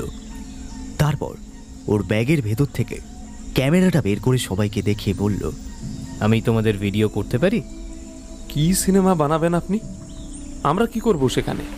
আমার এই সিনেমাতে তোমরাই হলে আসল হিরো। তোমরা আমাকে বলবে কেন তোমরা এইভাবে নিজেদের দেশ ছেড়ে এত কষ্ট করে একটা রাস্তা দিয়ে আমেরিকাতে যাচ্ছ, যেখানে তোমরা আদৌ জানো না তোমাদের সেখানে গিয়ে কি হবে। কথাগুলো বলতে বলতেই অর্ক ওর ক্যামেরা অন করল। ওদের 4 জনের মধ্যে হাসান নামের একটি ছেলে প্রথম শুরু করলো ওর কথা। আমরা 3 জনেই বান্দরবানের মানুষ। ক্লাস 10 অবধি পড়াশোনা করেছিলাম। তারপর গ্রামেই ছোটখাটো কাজ করতাম। একদিন এক বড় লোক মানুষ এক বিরাট বড় গাড়ি নিয়ে আমাদের গ্রামে আসে। ওনার সঙ্গে একজন পুলিশও ছিল। সেই লোকটা আমাদের গ্রামে এসে জানতে চাইল এখানে আমরা কে কি করি। সত্যি বলতে বান্দারবানের মানুষের আর্থিক অবস্থা অত্যন্ত সঙ্গীন। সেই লোকটি আমাদের সঙ্গে কথা বলে জানতে পারল আমাদের গ্রামের অনেকেই পড়াশোনা করেও সেভাবে অর্থের স্বাচ্ছন্দ্য পায় না। যেহেতু বর্মা বর্ডারের কাছেই আমাদের এই গ্রাম, অনেক আদিবাসী মানুষের বাস এখানে। তাই বহু বছর ধরেই আমাদের গ্রামে এইসব আদিবাসী লোকজন চাষাবাদ করেই রোজগার করে। আমরাও তাই করতাম। তারপর একদিন সেই লোকটি এসে বললেন উনি আমাদের এমন কাজ দেবেন যে কাজ করতে পারলে সারাটা জীবন নাকি আর কোনো অভাব থাকবে না। আমরা আমরা অনেক অনেক টাকা রোজগার করতে পারবো। ভাই ভাই আমরা গরিব মানুষ, বেশি টাকা রোজগারের আশায় সেই লোকটির কথায় রাজি হয়ে গেলাম কাজ করতে। আচ্ছা, তোমাদেরকে কি কাজ করতে হবে সেটা তো তোমরা কেউ জানতে চাওনি। অর্কর এই প্রশ্নের উত্তরে ওরা চারজনই যেন কি বলবে ভেবে পেল না। অর্ক দেখল ওদের চারজনের চোখ মুখেই অদ্ভুত আতঙ্কের ছাপ স্পষ্ট। ও আবার বলল, কি হলো, চুপ করে গেলে? বলো, কি কাজ করতে হবে সেটা তোমরা জানতে চাও না? আমাদেরকে প্রথমে বলা হয়েছিল আমরা নাকি সরকারি কাজ পাবো। বর্মা সীমান্তের একটা গ্রামে আমাদেরকে রাখা হবে। মাসে 1 থেকে 2 বার বর্মা বর্ডার ক্রস করে কিছু সরকারি জিনিসপত্র সেখানে আসবে, আর আমাদের কাজ হবে বর্ডার পুলিশের সাথে মিলে ওই সব জিনিসপত্র দেশে নিয়ে আসা। সেই জিনিসগুলো আমরা ঠিক মতো নিয়ে এলে আবার এদের লোক আমাদের কাছে আসতো, আর সেই সব জিনিসগুলো নিয়ে চলে যেত। বর্মার বর্ডার পেরিয়ে যে জিনিসগুলো তোমরা দেশে নিয়ে আসতে, তাতে কি থাকতো তোমরা জানতে? আর শুধু তোমরা চারজনই কি ওখানে থাকতে, নাকি আরও লোকজন থাকতো? প্রথমে কিছুই বুঝিনি। তারপর একদিন সেই লোকটি আমরা যেখানে ছিলাম সেখানে এলো, আর এসে এমন কিছু কথা আমাদেরকে বলল যা আমরা ভাবতেও পারিনি। শালা তখন কি বুঝেছিলাম, কাজ দেওয়ার নাম করে আমাদেরকে এক একজন সন্ত্রাসবাদীতে পরিণত করতে চাইছে ওই শয়তান লোকটা। তার মানে? ভাই, আমরা বর্ডার ক্রস করে যেসব জিনিস দেশে নিয়ে আসতাম কখনো জানবার চেষ্টাও করিনি সেই সব বাক্সের মধ্যে কি থাকতো। আমাদেরকে রাখা হয়েছিল বর্মা বর্ডারের কাছে একটা প্রত্যন্ত গ্রামে। আমরা 4 জন ছাড়াও আরও 20 জন ছেলে সেখানে ছিল। আমরা ওই গ্রামে যাবার 3-4 মাসের মধ্যেই একজন পীর বাবা ওখানে আসেন, আর ওনার সঙ্গে আসেন ওনারই 2 জন ইমাম। তারপর বেশ কিছু মাস বর্মা বর্ডারের কাছে সেই গ্রামেই ওনারা থাকেন, আর প্রতিদিন নিয়ম করে আমাদের সঙ্গে থেকে আমাদের সবাইকে কোরআনে ইসলামের বাণী নিয়ে অনেক কথা বলতে শুরু করেন। আমাদেরকে বোঝানো হয় আমরা এই পৃথিবীতে মুসলিম হয়ে জন্ম নিয়েছি, আমাদের নিজেদের জাতির জন্য এমন কিছু করে যেতে হবে যে কাজ আমাদেরকে জান্নাতে পৌঁছে দেবে। তারপর সেই পীর বাবা তোমাদেরকে কি বলতেন? ছেলেটি ওর ব্যাগের ভেতর থেকে একটা জলের বোতল বের করে অনেকটা জল খেল, তারপর আবার বলতে শুরু করলো। আমাদেরকে বোঝানো হতো সারা পৃথিবীতে একদিন আমরাই সর্বোচ্চ আসনে থাকব, আর তার জন্য আমাদের কোনো কাজে কেউ যদি বাধা দিতে আসে তাদেরকে সরিয়ে ফেলার মধ্যে নাকি কোনো পাপ নেই, কোনো অন্যায় নেই। যে যত অন্য ধর্মের মানুষের বাধা কাটিয়ে নিজের ক্ষমতা দেখাতে পারবে সে নাকি ততই আল্লাহর কাছাকাছি পৌঁছে যেতে পারবে। আর এইভাবেই একদিন আমাদের হাতে তুলে দেওয়া হলো অস্ত্র, শেখানো হলো বন্দুক চালানো। তারপর একদিন বর্ডারে সেই বাক্স এলে হঠাৎই পুলিশ খুব জোর জবরদস্তি করে বাক্সে কি আছে সেটা দেখার জন্য। আমরা বুঝতে পারছিলাম যে আমরা হয়তো ধরা পড়ে যাব। নিজেদেরকে বাঁচাতে আমাদের মধ্যে বাকি যারা ছিল তাদের একজন রাতের অন্ধকারে গুলি চালিয়ে হত্যা করলো বর্ডারে পাহারায় থাকা 5 জন পুলিশকে। মাই গড! তারপর? বিশ্বাস করুন ভাইয়া, আপনি বিশ্বাস করুন, আমরা 4 জন কিচ্ছু করিনি ভাইয়া। আমরা যেই মুহূর্তে বুঝতে পেরেছিলাম আমাদেরকে খুব খারাপ কোনো কিছুতে জড়িয়ে ফেলা হচ্ছে, আমরা আর 1 মুহূর্ত সময় নষ্ট না করে সেখান থেকে পালিয়ে চলে আসি ভাই। কিন্তু আমরা জানতাম যে আমাদের গ্রামে ফিরে যাবার আর কোনো উপায় নাই, কারণ সেই লোকগুলো আবার আমাদেরকে খুঁজে ঠিক বের করে নিয়ে আসবে। তাই আমরা বেশ কিছুদিন চট্টগ্রামের বিভিন্ন জায়গায় গা ঢাকা দিয়েছিলাম। তারপর ওখানেই একজন আমাদেরকে বলল যে আমরা এইভাবে বাই রোড আমেরিকাতে চলে আসতে পারবো। সেই মুহূর্তে আমাদের নিজেদের জীবনের থেকে বড় আর কোনো কিচ্ছু ছিল না। আমাদের 4 জনের হাতেই যথেষ্ট পরিমাণে টাকা পয়সা ছিল। সেই টাকা দিয়েই আমরা জাল পাসপোর্ট বানিয়ে পালিয়ে এসেছি ভাই। আমরা কেউ জানি না আর কোনো দিনও আমাদের নিজেদের দেশে ফিরে যেতে পারবো কিনা। আমাদের আব্বু আম্মি ভাই বোন পরিবার সবাইকে ফেলে রেখে আমরা এইভাবে পালিয়ে এসেছি ভাই, পালিয়ে এসেছি। কথাগুলো বলতে বলতে ওরা কেউ আর নিজেদেরকে ধরে রাখতে পারল না। জীবনের ওপর থেকে সমস্ত আশা ভরসা যখন শেষ হয়ে যায় তখন ঠিক কি হতে পারে এই 4 জন ছেলেকে চোখের সামনে দেখে অনুমান করতে পারল অর্ক। প্রথমেই তোমাদের 4 জনকে আমি আমার সশ্রদ্ধ নমস্কার জানাচ্ছি। তার কারণ তোমরা অনেক টাকা রোজগার করতে পারতে, কিন্তু যখন বুঝতে পারলে যে তোমাদেরকে ব্যবহার করে তোমাদের দেশের অনেক বড় ক্ষতি কেউ করছে, তোমরা সেসব কিছু ত্যাগ করে শুধুমাত্র জীবনের কথা ভেবে এত বড় একটা রিস্ক নিয়ে এখানে চলে এসেছো। আমি তোমাদেরকে রেসপেক্ট করি। এবার আমি যদি তোমাদেরকে বলি তোমরা এখান থেকে আবার তোমাদের দেশে ফিরে যেতে পারবে, নিজেদের গ্রামে থাকতে পারবে, তোমাদের পরিবারের মানুষজনদের সঙ্গে থাকতে পারবে, আমার কথা বিশ্বাস করবে তোমরা? পৃথিবীর অন্যতম ভয়ঙ্কর জঙ্গলের মধ্যে ওরা রয়েছে এখনো পেরিয়ে যেতে হবে আরও 5টা দেশের সীমান্ত। কেউ জানে না এখান থেকে বেঁচে আমেরিকা অব্দি ওরা কতজন পৌঁছাতে পারবে। এই রকম একটা সময় এই লোকটি বলে কি অর্কর কাছ থেকে দেশে ফিরে যাওয়ার কথার আকস্মিকতা ওরা কাটিয়ে উঠতে পারেনি। অর্ক ওদের মনের ভাব বুঝতে পেরে যতটা সম্ভব ফিসফিস করে বলল, শোনো, আমি বাংলাদেশের পুলিশের হয়ে এখানে এসেছি। আমি কোনো সিনেমা টিনেমা বানাচ্ছি না। ঠিক তোমাদেরই মতো আমার এক আপুর হাজব্যান্ডকেও এরা এদের জালে ফাঁসাতে চেয়েছিল। সে দাদাও তোমাদের মতোই এই ষড়যন্ত্রের মধ্যে নিজেকে জড়াতে চায়নি। উনি গত 3 মাস আগে দেশ থেকে বেরিয়ে এই বাই রোডে আমেরিকায় আসবেন বলে বেরিয়েছিলেন।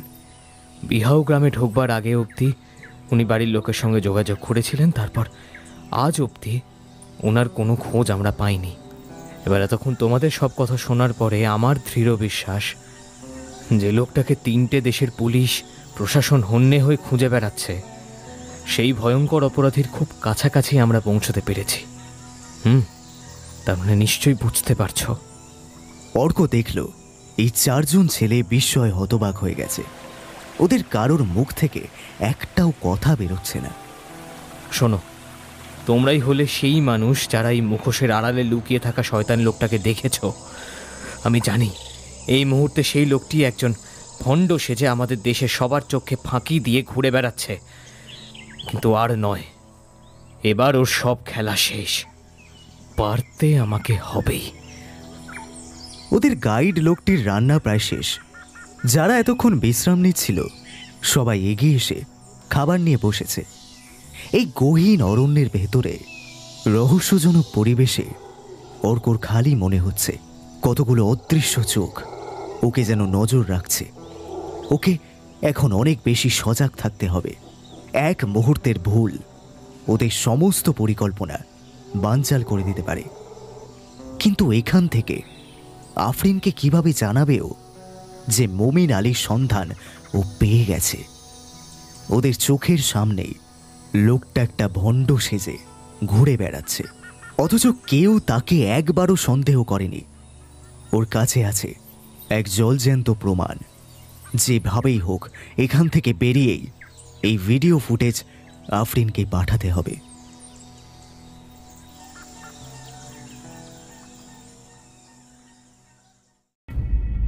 পুলিশ হেডকোয়ার্টার্সের সামনে এখন তিল ধারণের জায়গা নেই। ভাস্করের ডাকা প্রেস মিটিংয়ে নিউজ চ্যানেলের মাধ্যমে মনসুরের ঘটনাটা জানবার পর বহু মানুষ এখানে এসে জড়ো হয়েছে।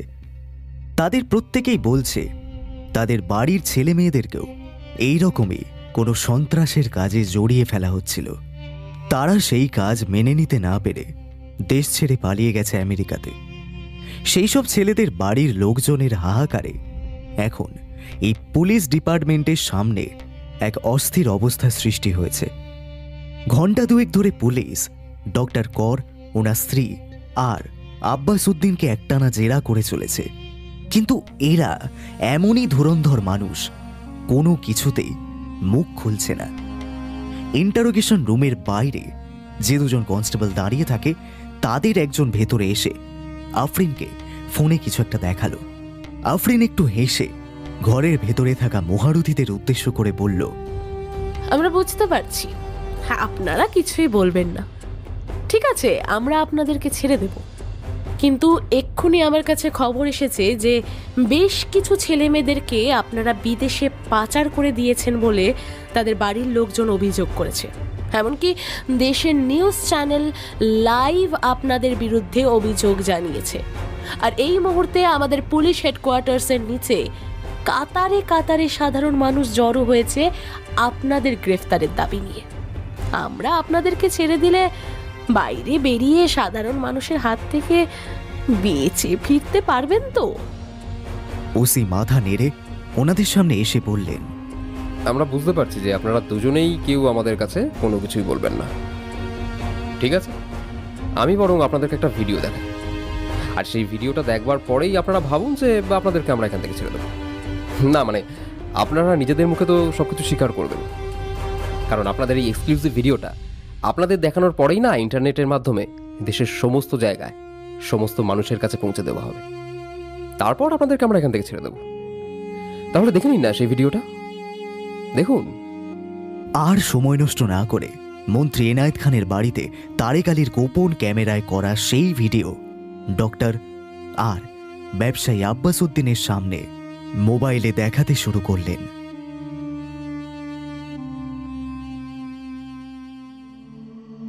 পৃথিবীর অন্যতম শক্তিশালী দেশের টেক্সাস রাজ্যের এল পাসো নামের একটি শহরে অন্ধকূপের মতো একটা ঘুপচি ঘরের ভেতরে বসে জানালার ফাঁক দিয়ে একবার বাইরের আকাশটা দেখার চেষ্টা করল।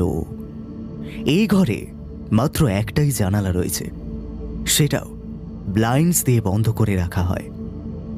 বাইরের সূর্যের সামান্য আলোরও যেন প্রবেশের অধিকার নেই এই ঘরের ভেতরে।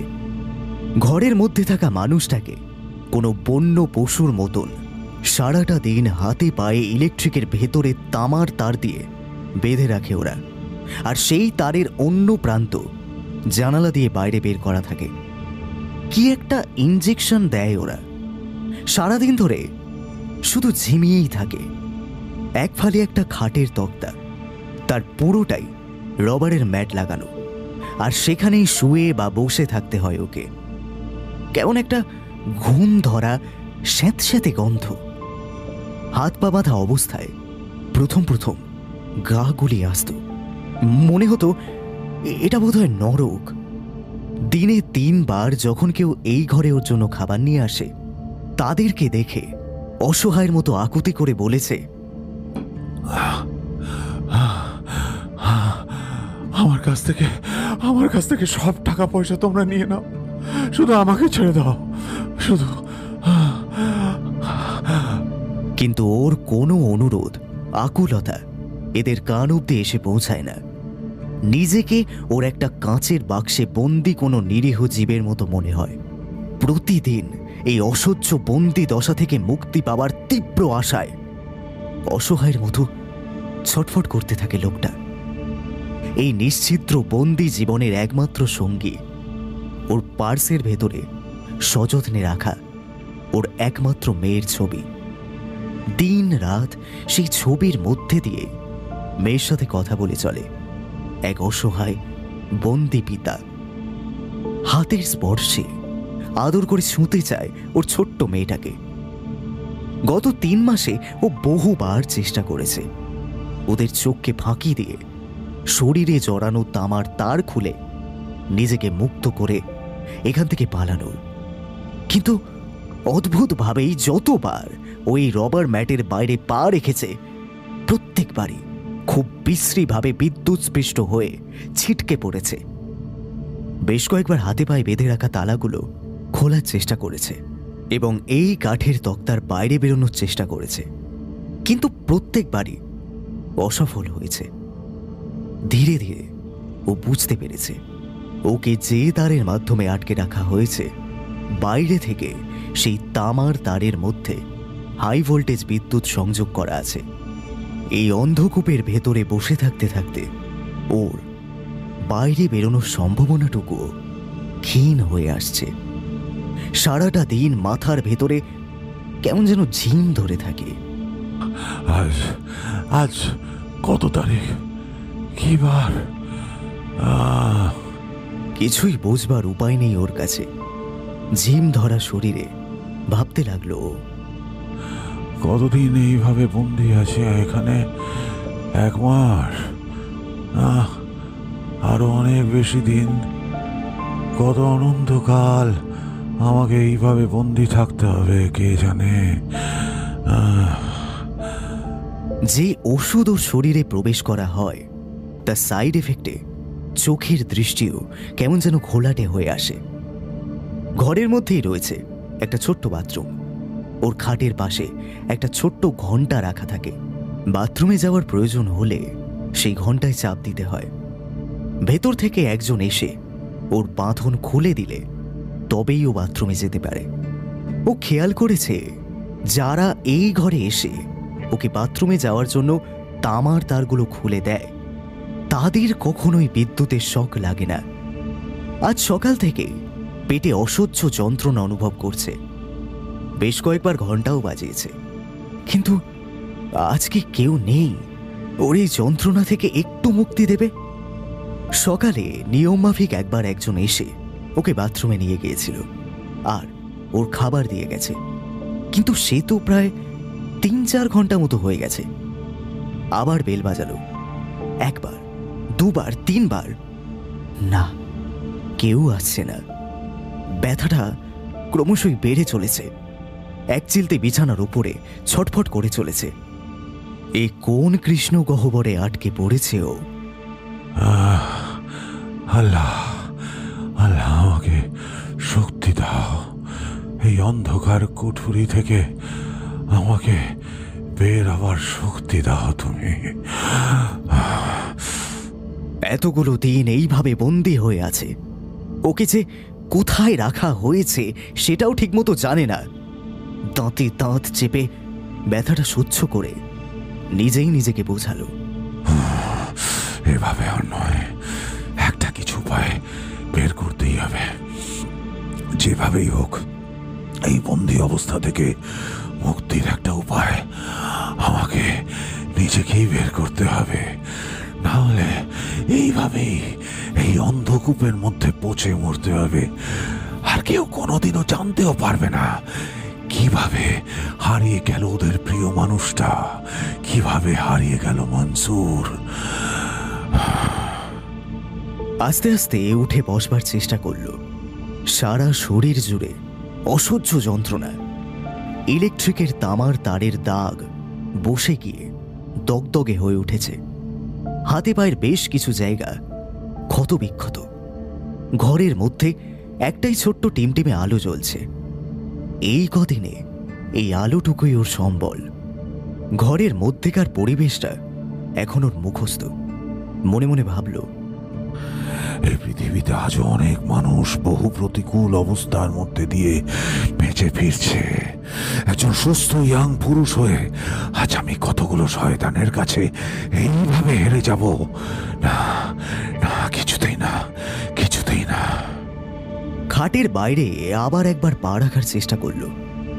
এতদিনে বুঝতে পেরেছে শুধুমাত্র ওকে আতঙ্কিত করে রাখবার জন্য এই তারের মাধ্যমে বাইরে থেকে বিদ্যুৎ সংযোগ করে রেখেছে ওরা। যতক্ষণ পর্যন্ত হাই ভোল্টেজের প্রতিস্থাপন এই তারের মধ্যে দিয়ে যাবে ততক্ষণ শুধু ইলেকট্রিকের সামান্য শক ওর শরীরে লাগবে। আজ ওর বিছানার নিচে মাটিতে পা রাখতে অদ্ভুতভাবে কোনো শক অনুভব করল না। প্রথমে বিশ্বাস না হওয়ায় মেঝের বিভিন্ন জায়গায় পা দিয়ে বারবার দেখতে লাগলো। কোথাও কোনো বিদ্যুৎ সংযোগের চিহ্ন পেল না। তার মানে এখানে যারা ওকে আটকে রেখেছে আজ সকালে যখন ও শরীর থেকে তার খুলে দিয়েছিল তারপর নিজেদেরই অসাবধানতার বশে বাইরে থেকে এই তারের মাধ্যমে আসা কানেকশন অন করতে ভুলে গেছে। এই তো আজই আমার কাছে এক বিরাট সুযোগ এসেছে। যেভাবেই হোক এই কাল চক্র থেকে আমাকে বেরিয়ে আসতেই হবে, আর সেটা আজই। আর সময় নষ্ট করা চলবে না।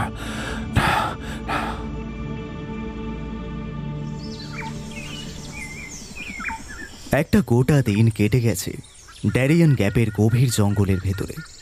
বিরামহীন এই পথ চলার যে কোনো শেষ নেই। পথে পথে শুধুই বিভীষিকাময় চিহ্ন ছড়িয়ে আছে। বাকি সবার মতো অর্কর শরীরটাও যেন আর চলছে না। এখনো পর্যন্ত ছোট ছোট টিলার মতো 5টা পাহাড় পেরিয়েছে ওরা। এবড়ো খেবড়ো পাহাড়ি রাস্তায় চলার পথে দেখেছে কত মৃত মানুষের দেহ অজানা পাখিতে ঠুকরে ঠুকরে খাচ্ছে। কত মানুষের জামা কাপড়, ব্যাগ, ছোট বাচ্চাদের খেলনার সঙ্গে পরিত্যক্তভাবে ছড়িয়ে ছিটিয়ে পড়ে আছে। কত মৃত মানুষের হাড়গোড়ের চিহ্ন।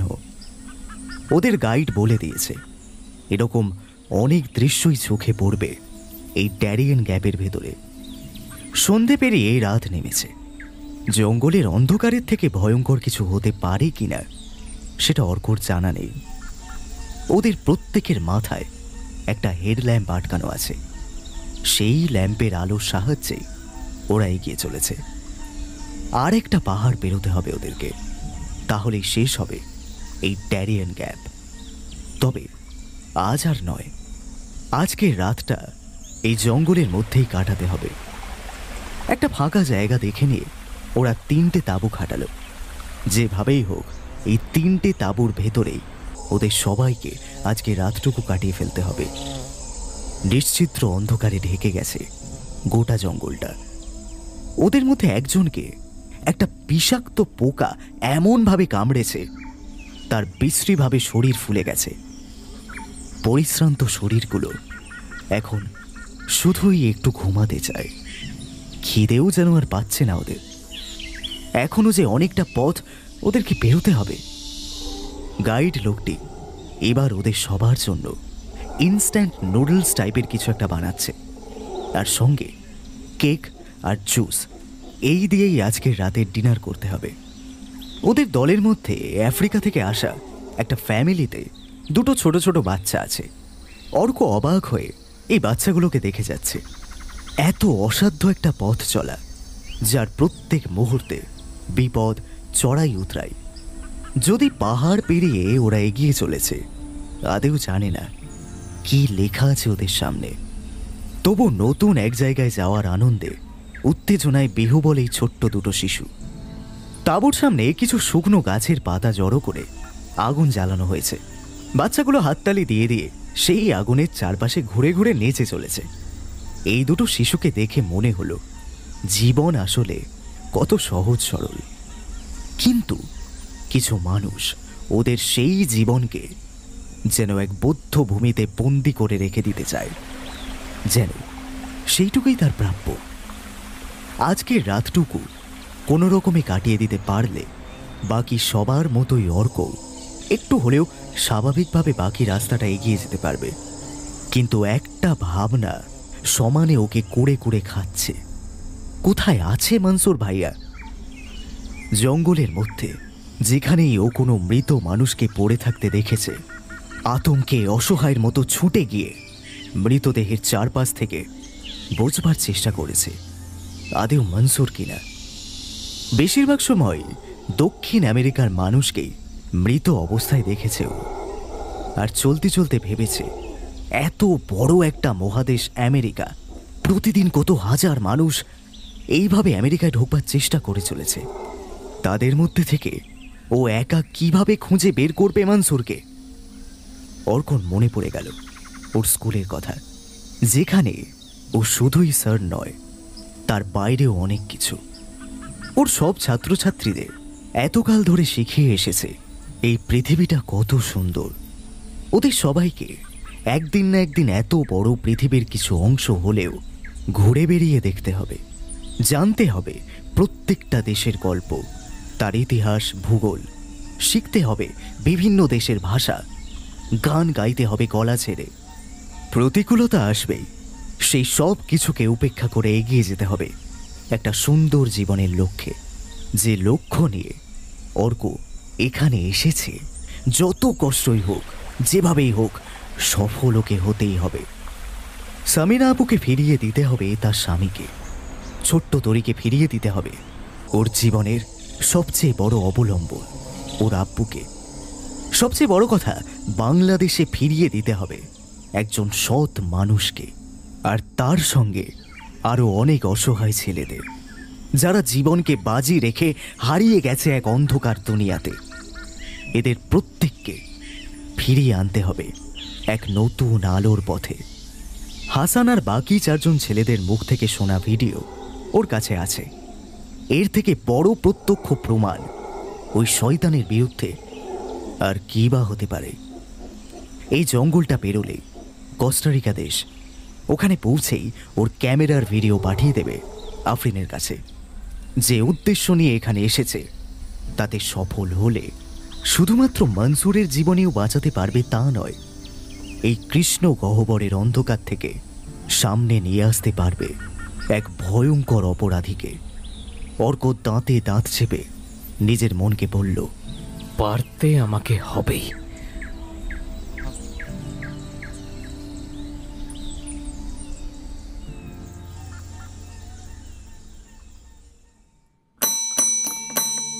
আরেকবার বেল বাজিয়ে বুঝে নেওয়ার চেষ্টা করল এই বাড়িতে এই মুহূর্তে ওদের লোক কেউ আছে কিনা।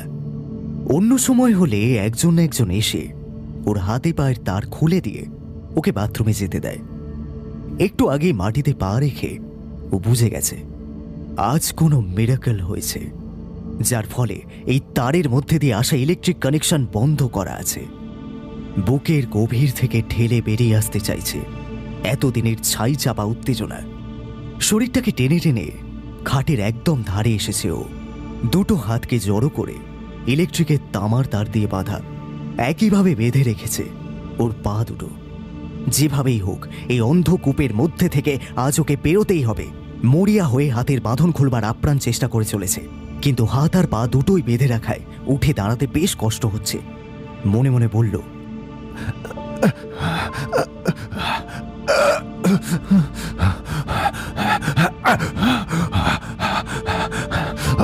হার মানলে চলবে না, হার মানলে চলবে না, আমাকে আমাকে উঠে দাঁড়াতে হবে, হবেই। নিয়মিত ব্যায়াম, এনসিসি করা ছেলে আমি, অনেক ধরনের কায়দা এনসিসি করার সময় শিখিয়েছিল আমাকে। এইবার সেই শেখা আমার কাজে লাগবে।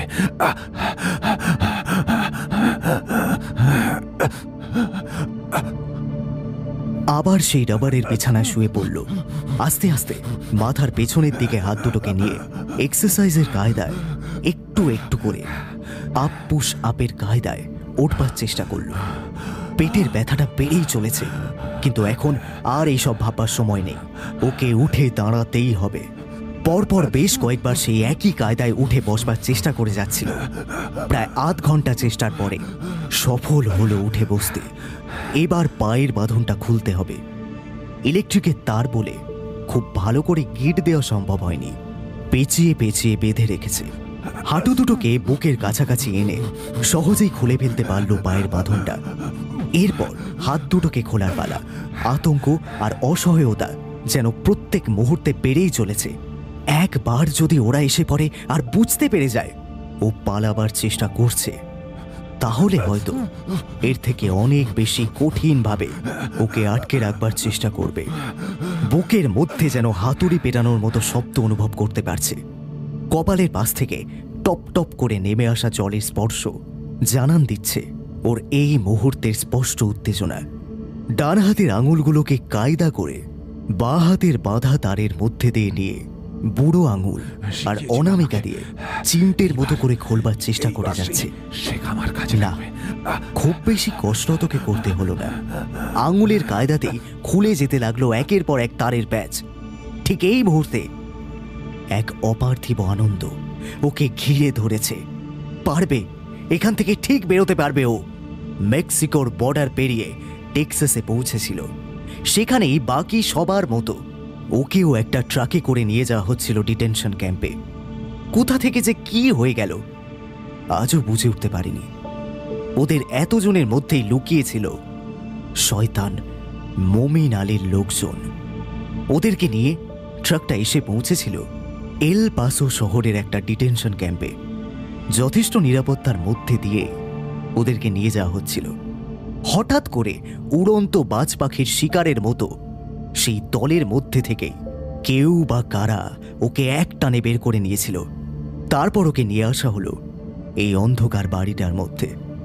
তার মানে ওদের কাছে আগে থেকেই খবর ছিল এই রাস্তা দিয়ে আমেরিকাতে এসে পৌঁছেছে বাংলাদেশের বিখ্যাত ব্যবসায়ী মনসুর আহমেদ।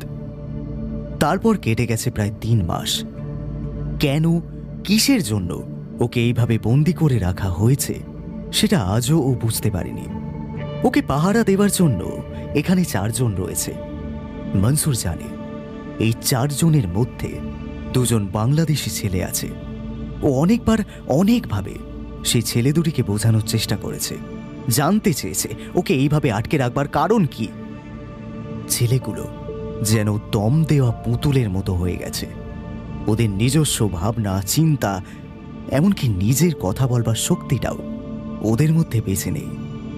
এই ছেলে দুটোকে দেখে মনসুরের মনে পড়ে যেত সত্যজিৎ রায়ের হীরক রাজা দেশের সেই সাধারণ মানুষগুলোর কথা, যাদেরকে বরফি নামের এক জাদুকর যন্তর মন্তর নামে একটা ঘরে ঢুকিয়ে তাদেরকে মগজ ধোলাই করে নষ্ট করে দিত তাদের সমস্ত স্বকীয়তা। মনসুর আস্তে আস্তে বুঝেছিল এই 4 জনকে সেই রকমই কোনো মগজ ধোলাই দেওয়া হয়েছে, যার ফলে ওদের ভেতরে কোনো রকম আবেগ, অনুভূতি, রাগ, দুঃখ কিছুই আর অবশিষ্ট নেই। মনসুরকে যখন খাবার দিতে ওরা এই ঘরে আসত, বাংলাদেশি ছেলেগুলোর সঙ্গে অনেকবার কথা বলবার চেষ্টা করেছে ও। কেন, কিসের জন্য ওরা এখানে আছে, কেন এই কাজ করছে। ছেলে দুটো অদ্ভুত যন্ত্রের মতো বলে যায় মালিকের হুকুম আছে, যে কাজ ওরা করছে সেই কাজের ফলে ওরা নাকি জান্নাতে যাবে। মনসুর অবাক হয়ে যেত ওদের এই কথা শুনে। অনেক ভেবে ও বুঝেছিল এতদিন ধরে ওই শয়তান মমিন আলী দেশের গরিব ছেলেদেরকে টার্গেট করত তার সমস্ত খারাপ কাজের সঙ্গ দেওয়ার জন্য। সাথে পেয়েছিল মন্ত্রী এনায়েত খানের মতো কিছু রাজনৈতিক নেতা মন্ত্রীদের। এই প্রথমবার দেশের কোনো নামী ব্যবসায়ীকে জড়াতে চেয়েছিল ওর জঘন্য কাজের জন্য।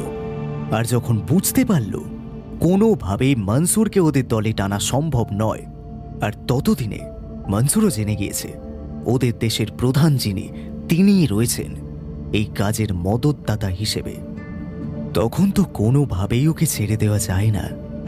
সেটা ও নিজের দেশেই হোক বা আমেরিকাতেই হোক। যে বিশাল মূল্যের অর্থ ওরা বাংলাদেশে আনবার প্ল্যান করেছে সেটা একমাত্র ওকে কাজে লাগিয়েই সম্ভব। তাই যেভাবেই হোক ওকেই করতে হবে এই কাজ। আর তাই এইভাবে ওকে বাঁচিয়ে রেখেছে ওরা। হয়তো ভেবেছে এইভাবে থাকতে থাকতে একটা সময় পরিবারের কথা ভেবে, দেশের কথা ভেবে মনসুর মেনে নেবে ওদের সমস্ত দাবি। তারপরে ওরা মনসুরের ফিরে যাওয়ার ব্যবস্থা করে দেবে, কিন্তু সেখানেও শর্ত থাকবে।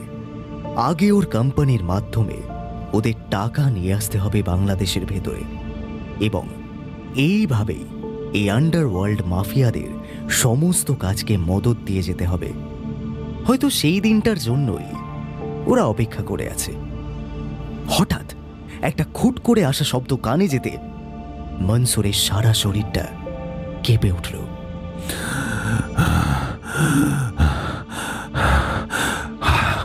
তাহলে কি আজও পারবো না? ওরা কি ধরে ফেলবে আমাকে? না না, যাই হয়ে যাক, আজ আমাকে এখান থেকে বেরোতেই হবে। নিজের মনকে আত্মবিশ্বাস দিয়ে ঘরের ভেতরে একবার চোখ বুলিয়ে দেখল একটা কোণায় তেপায়া একটা ছোট্ট কাঠের টুল রাখা। এই টুলের ওপরে ওর জন্য একটা জলের জগ আর একটা গ্লাস রাখা থাকে।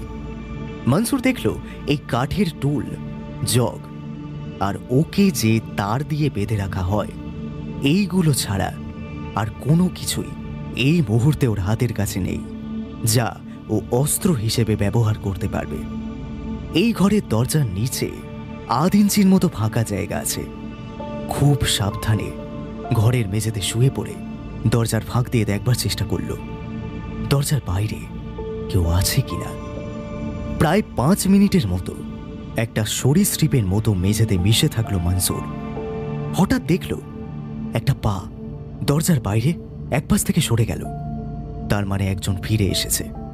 মনসুর চট করে ভেবে নিল ওকে কি করতে হবে। একই রকম সাবধানে উঠে দাঁড়িয়ে বিছানার পাশে রাখা ঘণ্টাটা হাতে নিল, নিঃশব্দভাবে হাতে তুলে নিল কাঠের ছোট টুলটা। তারপর দরজার ঠিক পাশে শিকারীর মতো দাঁড়িয়ে রোজ যেভাবে বেল বাজিয়ে ওদেরকে এই ঘরে ডাকে সেই রকম ভাবেই বেল বাজাতে শুরু করল। শরীরের সমস্ত শিরা উপশিরা যেন থরথর করে কাঁপছে। চুম্বকের মতো ঘরের মেঝের সঙ্গে আটকে রেখেছে নিজেকে। যাই হয়ে যাক, আজ ওকে এই ঘর থেকে বেরোতেই হবে। ঘন ঘন নিজের নিঃশ্বাসের শব্দ শুনতে পাচ্ছে ও। এক একটা মুহূর্ত উত্তেজনাকে দ্বিগুণ করে দিচ্ছে। ঘরের ভেতর থেকে ও শুনতে পেল দরজার বাইরে কেউ এসে দাঁড়িয়েছে। দরজার হ্যাসবোলের লকে চাবি ঘোরানোর শব্দ এলো মনসুরের কানে। আর সময় নেই। প্রতিদিনের মতোই ঘরের মধ্যে ঢুকলো একজন। ওর কোনো কিছু বুঝে ওঠার আগেই হাতে ধরে রাখা কাঠের টুলটা দিয়ে সজোরে মাথায় একটা বাড়ি মারল। হঠাৎ এরকম কোনো আক্রমণের জন্য একেবারেই প্রস্তুত ছিল না ছেলেটা। মুখ থুবড়ে পড়ল ঘরের মেঝেতে। যা করবার খুব দ্রুত করতে হবে ওকে। মেঝেতে পড়ে থাকা ছেলেটার বাঁ হাতের কবজিটা ধরে কিছু বোঝবার চেষ্টা করলো মনসুর। অজ্ঞান হয়ে গেছে। ছেলেটার পরনের পোশাক খুলে নিয়ে ঝটপট নিজে পড়ে নিল। একটা ছোট মোবাইল ফোন রয়েছে ছেলেটার বুক পকেটে, সেটা নিজের কাছে রাখলো। আর কোনো দিকে তাকানো নয়, প্রায় এক লাফে ছেলেটির শরীরটাকে টপকে বাইরে বেরিয়ে এলো ঘর থেকে। কিন্তু এ কি, ও কোথায় আছে? চারিদিকে তাকিয়ে কিছুই বুঝে উঠতে পারছিল না। কিভাবে বেরোবে এখান থেকে? কি ভীষণ অন্ধকার এখানে। আর এই ঘরটার বাইরেটাও ভীষণ নিচু। নিজের হার্টবিটের শব্দ নিজেই শুনতে পাচ্ছে ও। বেশ কিছুক্ষণ অসহায়ের মতো এদিক ওদিক দেখবার পরে মনসুর বুঝতে পারল ও এতদিন ধরে এই বাড়ির বেসমেন্টের ভেতরে বন্দি ছিল। পা টিপে টিপে অত্যন্ত সন্তর্পণে এগিয়ে খোঁজার চেষ্টা করলো এখান থেকে বেরোনোর একটা রাস্তা। অন্ধকার হাতড়ে হাতড়ে অবশেষে একটা ছোট্ট সিঁড়ির মতো দেখতে পেল। সিঁড়ির মুখটার কাছে এসে বুঝবার চেষ্টা করল এই বাড়ির ওপর তলায় কি আছে। এই মুহূর্তে সেখানে কেউ আছে কিনা। ওর নিজের নিঃশ্বাস প্রশ্বাসের শব্দ যাতে এতটুকু টের না পায় তার জন্য প্রায় দমবদ্ধ করে রেখেছে। যদিও এই মুহূর্তে ও নিজের পোশাক পরে নেই। মাথার টুপিটা আরেকটু কপালের নিচে টেনে নিল। যতটা সম্ভব নিঃশব্দে সিঁড়ির শেষ ধাপে আসতে একটা উগ্র কোনো মিষ্টি গন্ধ ওর নাকে এলো। এই গন্ধটা ওর খুব চেনা লাগছে।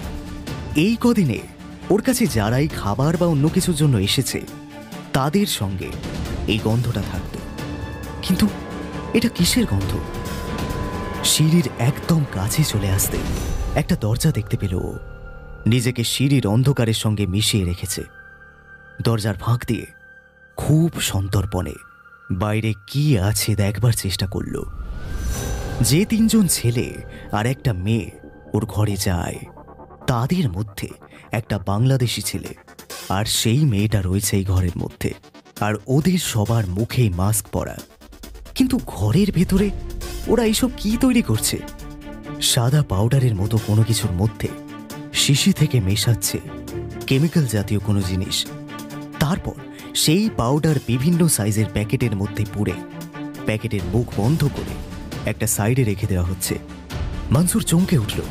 ওর মনে পড়ে গেল মেক্সিকোর কুলিয়াকানের মারিয়ার কথা, যার মুখ থেকে শুনেছিল মেক্সিকোর সেই ভয়ঙ্কর কার্টেল মাফিয়াদের কথা, যারা অবাধে সারা বিশ্ব জুড়ে করে চলেছে নিষিদ্ধ মাদক পাচার। এদের লোকজন ছড়িয়ে থাকে আমেরিকার বিভিন্ন বর্ডারে।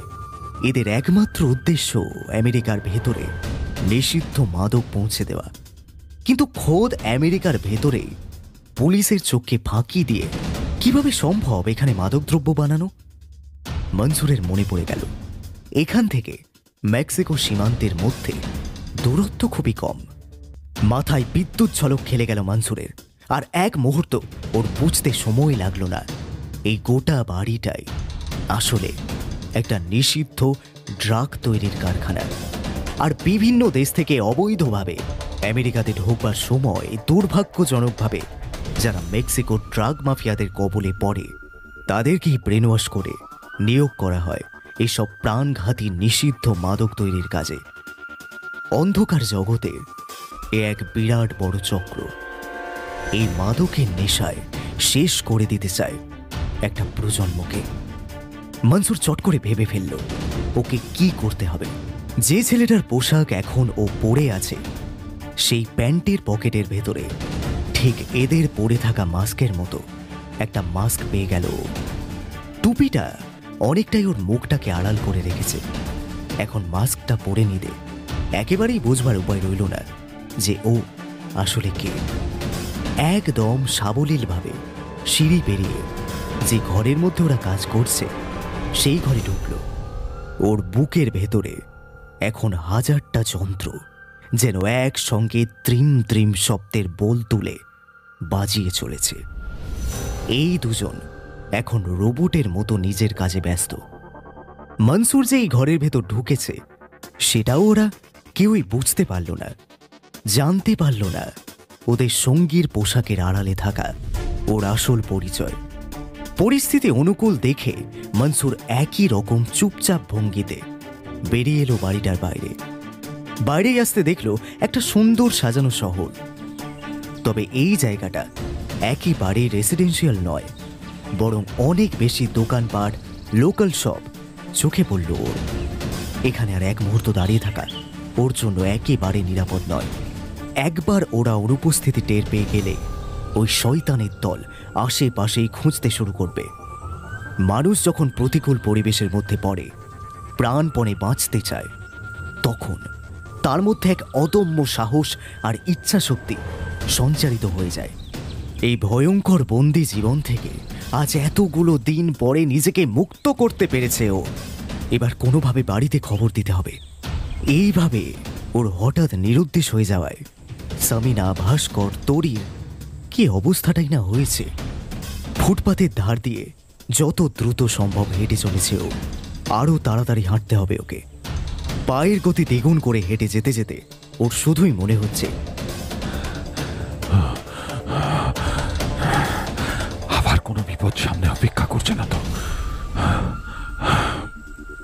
অপার মুক্তির আনন্দ আর আবার ওদের হাতে ধরা পড়ে যাওয়ার ভয় যেন একই সঙ্গে ওর মাথার ভেতরে নাড়া দিয়ে যাচ্ছে।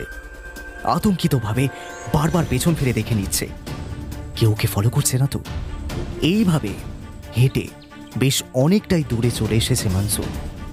শহর ছাড়িয়ে কোনো একটা পাড়ার মধ্যে এসে পড়েছে। পেটের ব্যথাটা আবার যেন চাগার দিয়ে উঠেছে, আর পারছে না ও।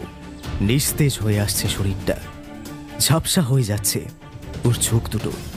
এবার শুধু ভাস্করকে ফোন করে জানাতে হবে। ওর খবর জানবার পরে ভাস্কর আর চুপ করে বসে থাকবে না। ও ঠিক কোনো না কোনোভাবে ওকে ফিরিয়ে নিয়ে যাওয়ার ব্যবস্থা করবে। পকেট থেকে সেই ছেলেটার ফোনটা বের করল মনসুর। আজকের দিনে এদের কাছে এরকম বোতাম টেপা ফোন দেখে অবাকই হয়েছিল মনসুর।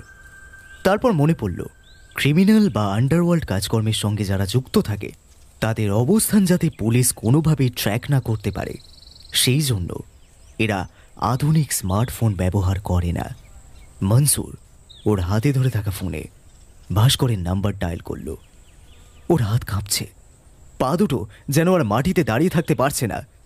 ফোনের ওপার থেকে রিংয়ের শব্দ ভেসে আসছে। 10 সেকেন্ড সময় লাগলো ভাস্করকে ফোনে পেতে। কাপা কাপা গলায় মনসুর বলল, ভাস্কর, ভাস্কর, আমি মনসুর। ভাস্কর, আমি মনসুর। মনসুর? মনসুর, তুই তুই কোথায় আছিস? কেমন আছিস? আরে আমরা তো তোর জন্য চিন্তা করে করে পাগল হয়ে যাচ্ছি। তুই জানিস তোকে ফিরিয়ে আনবার জন্য সামিনাদের গ্রাম থেকে অর্ক বাই রোডে গেছে। মনসুর, ভাস্কর, ওরা আমাকে এই 3 মাস আটকে রেখেছিল। অনেক চেষ্টা করে আমি ওদের নাগাল থেকে বেরোতে পারিনি। আজ আল্লাহ আমাকে রাস্তা দেখিয়েছে। আমি যে কত বড় রিস্ক নিয়ে ওই শয়তানদের কবল থেকে মুক্ত হয়ে পালিয়ে এসেছি তা সে তো আমিই জানি। আমি বাড়ি ফিরতে চাই ভাস্কর, আমি বাড়ি ফিরতে চাই। আমাকে ফেরানোর ব্যবস্থা কর। এখানে থাকলে আমি আর বেশি দিন হয়তো বাঁচতে পারবো না ভাস্কর, আমি আর বাঁচতে পারবো না। I want to go back home. I want to go back home. মনসুরের কথার মধ্যে চরম অসহায়তার ছাপ স্পষ্ট। বুঝতে পারল ভাস্কর। মনসুর ভাস্করকে বলল এই মুহূর্তেও কোথায় আছে, যতটুকু সম্ভব এই শহরের বিবরণ দিল। ভাস্কর ওকে কিছু বলতে যাচ্ছিল যে ও যেন কোনো চিন্তা না করে, আর বেশি দিন নেই মনসুরকে অর্ক ফিরিয়ে নিয়ে যাবে ওর দেশে। কিন্তু সব কথা বলা হয়ে উঠল না ভাস্করের। মনসুর কথা বলতে বলতে ফুটপাতের উপরেই অজ্ঞান হয়ে পড়ে রইল।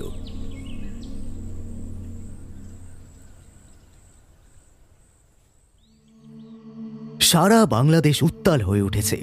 সাধারণ মানুষ থেকে ঢাকা ইউনিভার্সিটির সমস্ত ছাত্রছাত্রী এবং মনসুরের কোম্পানির সব কর্মচারীরা, এমনকি সাধারণ মানুষ একজোট হয়ে পথে নেমেছে।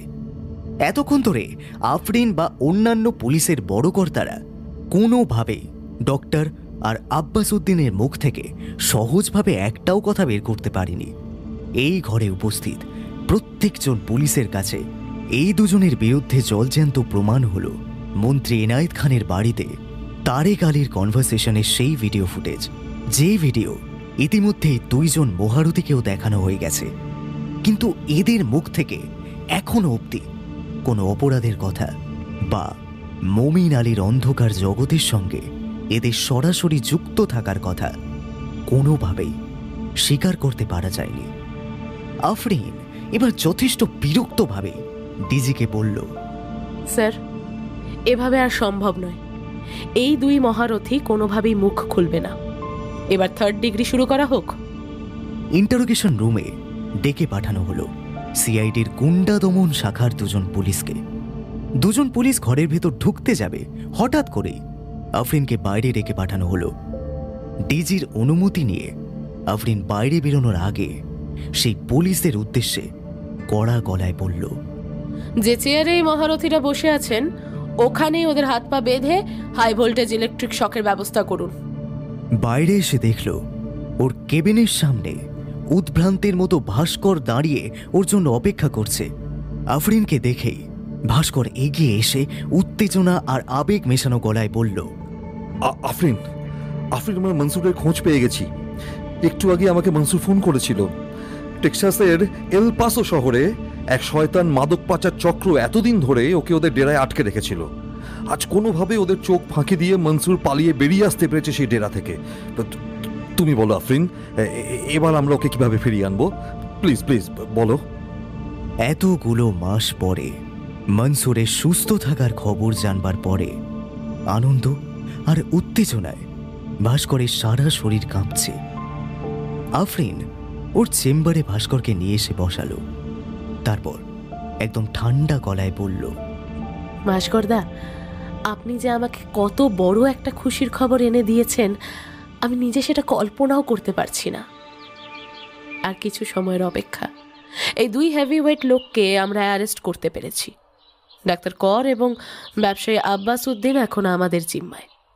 এখন শুধু এদের মুখ থেকে বের করতে হবে মমিন আলীর সঙ্গে এদের সরাসরি কাজে যুক্ত থাকার কথা এবং এই জঘন্য কাজে মন্ত্রী এনায়েত খানের ভূমিকা আসলে কি। এখন শুধু কৃষ্ণ গহ্বরের গভীর অন্ধকার থেকে আসল অপরাধীকে খুঁজে বের করে আনতে হবে। আমরা অলরেডি আমেরিকার বাংলাদেশ এম্বাসিতে কথা বলে রেখেছি। যে মুহূর্তে মমিন আলীর সন্ধান আমরা পেয়ে যাব, সঙ্গে সঙ্গে ওখানকার হাই কমিশনারকে আমরা ইনফর্ম করে দেব। বাট তার আগে মনসুর ভাইয়া এখন যেখানে রয়েছে সেখান থেকে যাতে ওকে রেস্কিউ করা সম্ভব হয়, আমি সেই ব্যবস্থা করছি। আপনি কোনো চিন্তা করবেন না। কথাগুলো শেষ করে আফরিন ওর রিস্ট ওয়াচের দিকে তাকিয়ে বলল, এক্সকিউজ মি ভাস্করদা, আমাকে এখন ভেতরে যেতে হবে। ভাস্কর বুঝল এই মুহূর্তে আফরিনকে যা বলবার বলে দিয়েছে, এখন শুধু ধৈর্য ধরে অপেক্ষা করতে হবে। আফরিনের কেবিন থেকে বেরিয়ে ভাস্কর হেঁটে বাইরের দিকে যাচ্ছিল। দোতলার করিডোরের লিফটের সামনে আফরিন দাঁড়িয়ে অপেক্ষা করছে। হঠাৎ একটা বিকট শব্দে বাংলাদেশ পুলিশ হেডকোয়ার্টার্স যেন কেঁপে উঠল। আশেপাশে থাকা পুলিশ ইতস্ততভাবে ছোটাছুটি শুরু করেছে। সবাই বোঝার চেষ্টা করছে এই রকম একটা শব্দ কোথা থেকে এলো। শব্দটা আফরিনের কানেও এসে পৌঁছেছে, ঠিক যেন গুলির আওয়াজ। আফরিনের বুকের ভেতরে আবার একবার যেন আতঙ্ক প্রতিধ্বনি দিচ্ছে। প্রচণ্ড গতিতে দৌড়ে নিচে নেমে বোঝার চেষ্টা করল গুলির শব্দটা কোথা থেকে এসছে। মেইন গেটের সামনে এই মুহূর্তে পুলিশের ছয়লাভ, কাউকে যেন ঘিরে রেখেছে। আফরিন সেই ভিড় ঠেলে ভেতরে ঢোকবার চেষ্টা করল। আফরিনকে দেখেই বাকি পুলিশরা সসম্ভ্রমে স্যালুট করে জায়গা করে দিল। কিন্তু এই মুহূর্তে যাকে গুলি করা হয়েছে, এই তো কিছুক্ষণ আগেই সেই মানুষটা আফরিনের সঙ্গে কথা বলে বেরোলো। কোনো এক অজানা আততায়ীর করা গুলি লেগে মাটিতে রক্তাক্ত হয়ে পড়ে আছে ভাস্কর।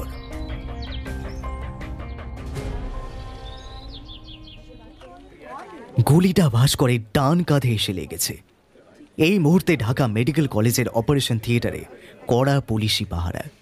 প্রায় 5 জন সিনিয়র ডক্টরের তত্ত্বাবধানে ভাস্করের চিকিৎসা চলছে। অপারেশন থিয়েটারের বাইরে এই মুহূর্তে ভাস্করের স্ত্রী পর্ণা আর সামিনা ছাড়াও ওদের অফিসের লোকজন, বেশ কিছু মানুষ অসম্ভব উদ্বিগ্ন মুখে অধীর আগ্রহে অপেক্ষা করছে কখন দরজার ওপারের ওই লাল আলোটা নিভে গিয়ে সহাস্য মুখে বেরিয়ে আসবেন ডাক্তারবাবু আর বলবেন অপারেশন সাকসেসফুল। বারবার ঘড়ি দেখে চলেছে আফরিন। এত সময় তো লাগার কথা নয়।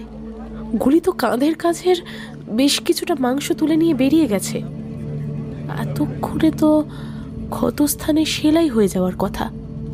তাহলে কি অন্য কোনো সংকট উপস্থিত হলো? ক্রমশ অধৈর্য হয়ে উঠছে আফরিন। এক টানা ওর হাতের মোবাইল ফোন বেজেই চলেছে, একের পর এক মেসেজ আসছে। কিন্তু এই মুহূর্তে আফরিনের চোখ আর ওর মন ওই লাল আলোটা থেকে সরছে না। আবার ওর সশব্দে ফোনের রিং বেজে উঠল। এবার মোবাইলের পর্দায় ভেসে উঠেছে পুলিশের বড় কর্তার নাম।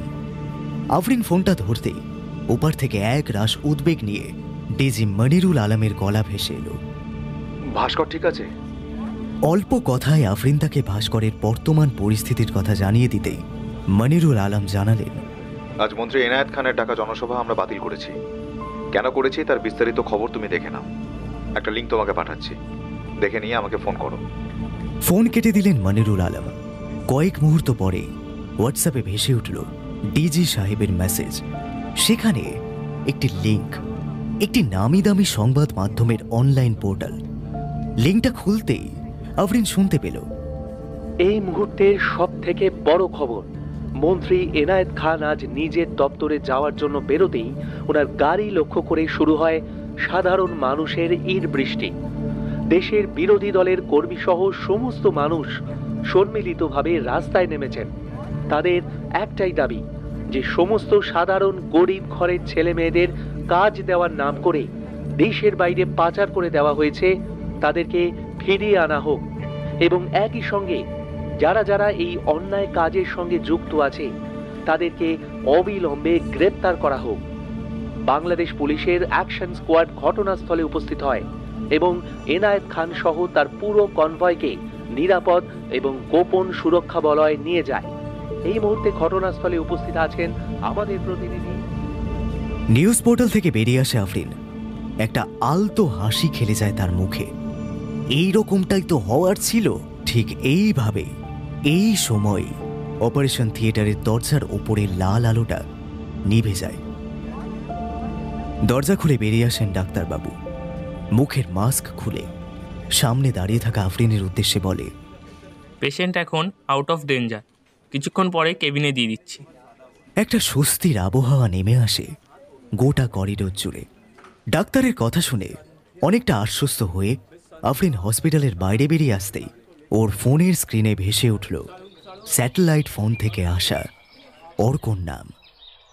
আফরিন, অনেক বড় একটা খবর তোকে পাঠাচ্ছি। যে শয়তানটা নাগাল এত বছর ধরে কেউ পায়নি, সে আসলে বাংলাদেশেই লুকিয়ে আছে, ছদ্মবেশ ধরে। তার মানে কোথায় লুকিয়ে আছে মমিন আলী? আমাকে এই মুহূর্তে তুই বল অর্ক। আমাকে আর কিছু বলতে হবে না, একটা ভিডিও তোকে পাঠাচ্ছি, সেটা দেখলে তুই নিজেই জেনে যাবি কে এই মমিন আলী। অর্কর সঙ্গে কথোপকথনে আফরিন ওকে জানালো ভাস্করের গুলি লাগার ঘটনা। তুই এখন যেখানেই আছিস সেখান থেকে এই ডঙ্কিদের সাহায্য নিয়ে আর যাবার প্রয়োজন নেই। ঠিক হলো, কোস্টারিকা থেকে গাড়িতে মেক্সিকোতে যাবে অর্ক, আর সেখান থেকেই ওকে মনসুরের কাছে নিয়ে যাওয়ার ব্যবস্থা করা হবে। অর্কর পাঠানো সেই ভিডিও ফুটেজ এই মুহূর্তে বাংলাদেশ পুলিশের হাতে এসে পৌঁছেছে। ডিজি মনিরুল আলম হাত দেখিয়ে বাকি সবাইকে একটু শান্ত হতে বললেন। কনফারেন্স রুমের মাইক হাতে নিয়ে উনি বললেন, যে বাংলাদেশ দেখেছে ৭১-এর মুক্তিযুদ্ধ, যেখানে হাজারে হাজারে বাঙালি তরুণ কিশোর কাঁধে কাঁধ মিলিয়ে লড়াই করেছিল তাদের দেশকে বাঁচাতে, এই দেশটা যাতে কোনোভাবেই পাকিস্তানের মতো না হয় তার জন্য একজোট হয়েছিল হিন্দুরা। তাদের এই দেশকে বাঁচাতে গণহত্যা আর ধর্ষণের শিকার হয়েছে বহু হিন্দু পরিবার। আজ তাদের জন্যই বাংলাদেশে এখনও হিন্দু মুসলিম পরিবার একসঙ্গে থাকতে পারে। আর সেই দেশেই কিনা ধর্মের নাম করে ভয়ঙ্কর সন্ত্রাসের সৃষ্টি করতে চাইছে এই অপরাধের আড়ালে লুকিয়ে থাকা শয়তান মমিন আলী। এই ষড়যন্ত্র আর কোনোভাবেই মেনে নেওয়া যাবে না। আমাদের কাছে যথেষ্ট প্রমাণ রয়েছে, আর আমরা ধরেই নিচ্ছি এই পীর বাবার আড়ালে লুকিয়ে থাকা মমিন আলী এই মুহূর্তে দেশ ছেড়ে পালাবার সমস্ত রকম চেষ্টা করছে। সমস্ত এয়ারপোর্ট থেকে শুরু করে হাইওয়ে পেট্রোল পুলিশকে ইনফর্ম করে দেওয়া হোক, আর এই আমির পীর বাবার ছবি যেন এদের প্রত্যেকের কাছে পৌঁছে যায়।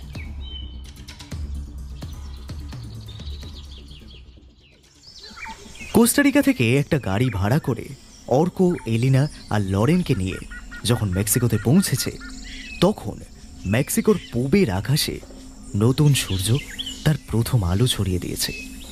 এক অদ্ভুত উত্তেজনায় অর্কর ভেতরটা তোলপাড় করছে। ওরা পেরেছে।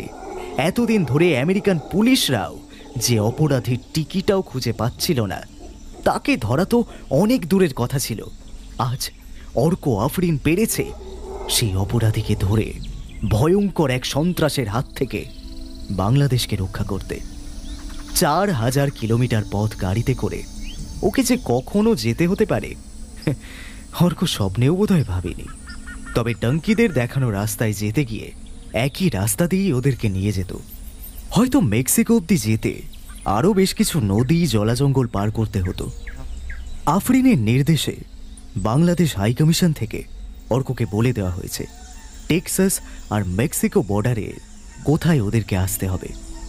কোস্টারিকা থেকে টেক্সাস বর্ডারে পৌঁছানো অবধি গাড়িতে ৩ দিন সময় লেগেছে অর্কদের। এই ৩ দিন সম্পূর্ণ পুলিশি নিরাপত্তায় ওরা বিশ্রামের জন্য এক এক দেশের ভেতরে হোটেলেই থেকেছে। ৩ দিন পরে ওরা মেক্সিকোতে আর আমেরিকার সীমান্তে পৌঁছে দেখতে পেল দুটো আমেরিকান পুলিশের গাড়ি সেখানে ওদের জন্য অপেক্ষা করছে। আর ওদের সঙ্গে অন্য এক গাড়িতে রয়েছেন বাংলাদেশ হাই কমিশনার স্বয়ং। উনি বিশেষ ব্যবস্থায় অর্কর আমেরিকাতে প্রবেশের জন্য অনুমতিও তৈরি করে রেখেছেন। সমস্যা হলো এলিনা আর ওর ভাই লরেনকে নিয়ে, কারণ ওদের কাছে আমেরিকাতে প্রবেশ করবার মতো কোনো বৈধ কাগজ নেই। বর্ডার সিকিউরিটির পুলিশ এসে এলিনার কাছ থেকে জানতে চাইল ওর এখানে আসবার কারণ কি। এলিনা ভেনিজুয়েলার মেয়ে। ওই দেশের অভ্যন্তরীণ এবং সামাজিক অবস্থা এতটাই শোচনীয়, সেখানকার মানুষদের পক্ষে সুস্থভাবে বাস করাটা একটা চ্যালেঞ্জ হয়ে গেছে। আর যে সমস্ত দেশে সেখানকার মানুষের পক্ষে থাকা সম্ভব হয় না, তাদের জন্য স্পেশাল ভিসার ব্যবস্থা আমেরিকান গভর্নমেন্ট থেকে করে দেওয়া হয়। তবে তার জন্য নির্দিষ্ট কিছু পদ্ধতি আছে। বর্ডার পুলিশের মধ্যে থেকে একজন সিনিয়র অফিসার গাড়ি থেকে নেমে অর্কর সঙ্গে কথা বললেন। এলিনা এই মুহূর্তে অর্কর হাতটা শক্ত করে ধরে রয়েছে। এই কদিনেই অর্ক যেন ওর কাছে পরম আশ্রয়ের মাধ্যম হয়ে উঠেছে। এভাবে হঠাৎ এত পুলিশ একসঙ্গে দেখে মেয়েটা বেশ ঘাবড়ে গেছে। ভীষণ অসহায়ের মতো মুখ করে অর্কর চোখের দিকে তাকাতে অর্ক ওর হাতটা পরম মমতায় নিজের হাতের মধ্যে শক্ত করে ধরে বলল, এলিনা, এলিনা, এনারা খুব ভালো পুলিশ, তোমার কোনো ক্ষতি হতে দেবে না। আমার সাথে ওনাদের কথা হয়েছে, তোমাকে আর লরেনকে এখনই ওদের সঙ্গে যেতে হবে। আর ওরা তোমাকে আমার থেকে অনেক বেশি নিরাপত্তায় রাখবে। Please Elina. Elina R লরেনকে police তাদের হেফাজতে নিয়ে অর্ককে বলল তারা দুজনের এখানে থাকবার অনুমতি করে দিতে পারব। অর্ককে অনেক থ্যাঙ্কস জানিয়ে একটা পুলিশের গাড়ি এলিনা আর লরেনকে নিয়ে ঢুকে গেল টেক্সাস রাজ্যের ভেতরে। এলিনাদের চলে যাওয়া গাড়িটার দিকে তাকিয়ে থাকতে থাকতে অদ্ভুত এক শূন্যতা যেন অর্কর মনকে ঘিরে ধরল। কি এক পরম মায়ায় ওকে বেঁধে রেখেছিল এই কটা দিন। ওকে কথা দিয়েছিল অর্ক এই কঠিন সময়ে ওর পাশে থাকবে, কিন্তু এই মুহূর্তে ওর সামনে যে অনেক বড় এক যুদ্ধ জয়ের শেষ মুহূর্ত অপেক্ষা করে আছে।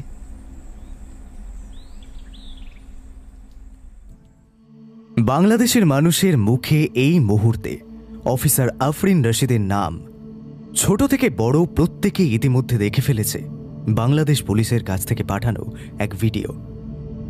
বাংলাদেশ পুলিশের বিশেষ বাহিনী মন্ত্রী এনায়েত খানকে নিয়ে তাদের গোপন ডেরায় পৌঁছেছে।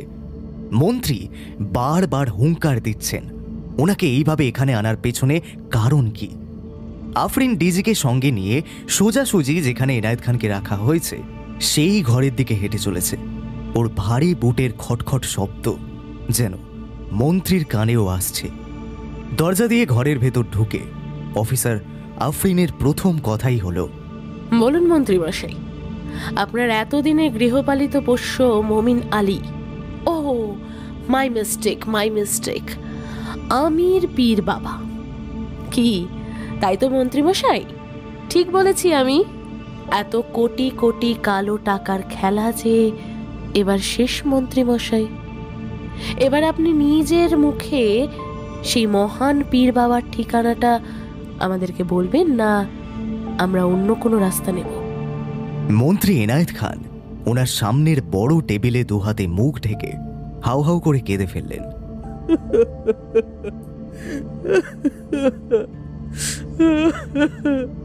আর ঠিক 1 ঘন্টা বাদে আমার বিশেষ জেট প্লেনে মমিন আলী এই দেশ ছেড়ে বেরিয়ে যাবে। এই মুহূর্তে ওর যাবার সমস্ত ব্যবস্থা করছে আমার পিএর রাজ্জাক আহমেদ। আপনারা যান, আর 1 মুহূর্ত সময় নষ্ট করবেন না। আমার বাড়িতেই নিরাপদে রাখা হয়েছে মমিন আলীকে। সেখানে গেলেই ধরতে পারবেন এত বড় চক্রের পেছনে থাকা আসল অপরাধীটাকে।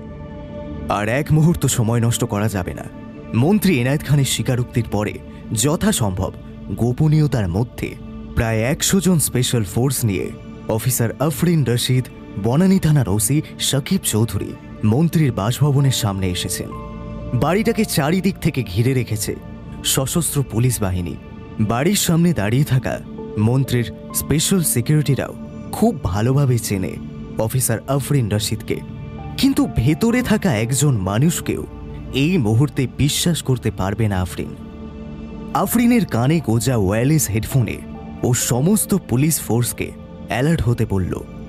এই বাড়ির ভেতরে যে মমিন আলীর হয়ে কাজ করা লোকজন উপস্থিত আছে সেটা আর বলে দেওয়ার অপেক্ষা রাখে না। আর এদের প্রত্যেকের কাছে যে ইল্লিগাল আর্মস আছে সেটাও ওরা জানে। তাই এখন প্রত্যেকটা মুহূর্ত ওদের ভীষণ সতর্ক হয়ে থাকতে হবে। কোনো রকম সংঘাত ছাড়াই মন্ত্রীর বাসভবনের গোপন কক্ষ থেকে অ্যারেস্ট করা হলো মিশন কৃষ্ণ গহ্বরের আসল অপরাধী মমিন আলীকে। কিন্তু এই মহারথীর চেহারা দেখবার পরেই ওসি শকিব চৌধুরী সহ আরও বেশ কিছু পুলিশ ভীষণভাবে চমকে উঠল। কয়েক মুহূর্ত অদ্ভুত নীরবতা যেন ঘিরে ধরেছে। মমিন আলীর মধ্যে কাকে দেখছে তারা? এতদিন ধরে যে লোকটাকে দেশের বহু মানুষ আল্লাহর ফেরেস্তা বলে ভেবে এসেছে, নিজেদের খারাপ সময় এই লোকটি সাজানো মসজিদে গিয়ে দুদণ্ড শান্তি খুঁজেছে, সেই আমির পীর বাবাই আসলে মমিন আলীর মুখোশের পেছনে লুকিয়ে থাকা এক ভয়ঙ্কর অপরাধী। ধর্মের নামে সাধারণ মানুষের মধ্যে ছড়িয়ে দিয়েছিল সন্ত্রাসের জাল, আর সেই জালের কৃষ্ণ গহ্বরের অন্ধকারে ক্রমশই ডুবে যাচ্ছিল একের পর এক বাংলাদেশের মানুষজন। মন্ত্রীর বাসভবন থেকে উদ্ধার হল অসংখ্য নিষিদ্ধ মাদক থেকে কোটি কোটি কালো টাকা এবং তার সঙ্গে বেশ কিছু অস্ত্র।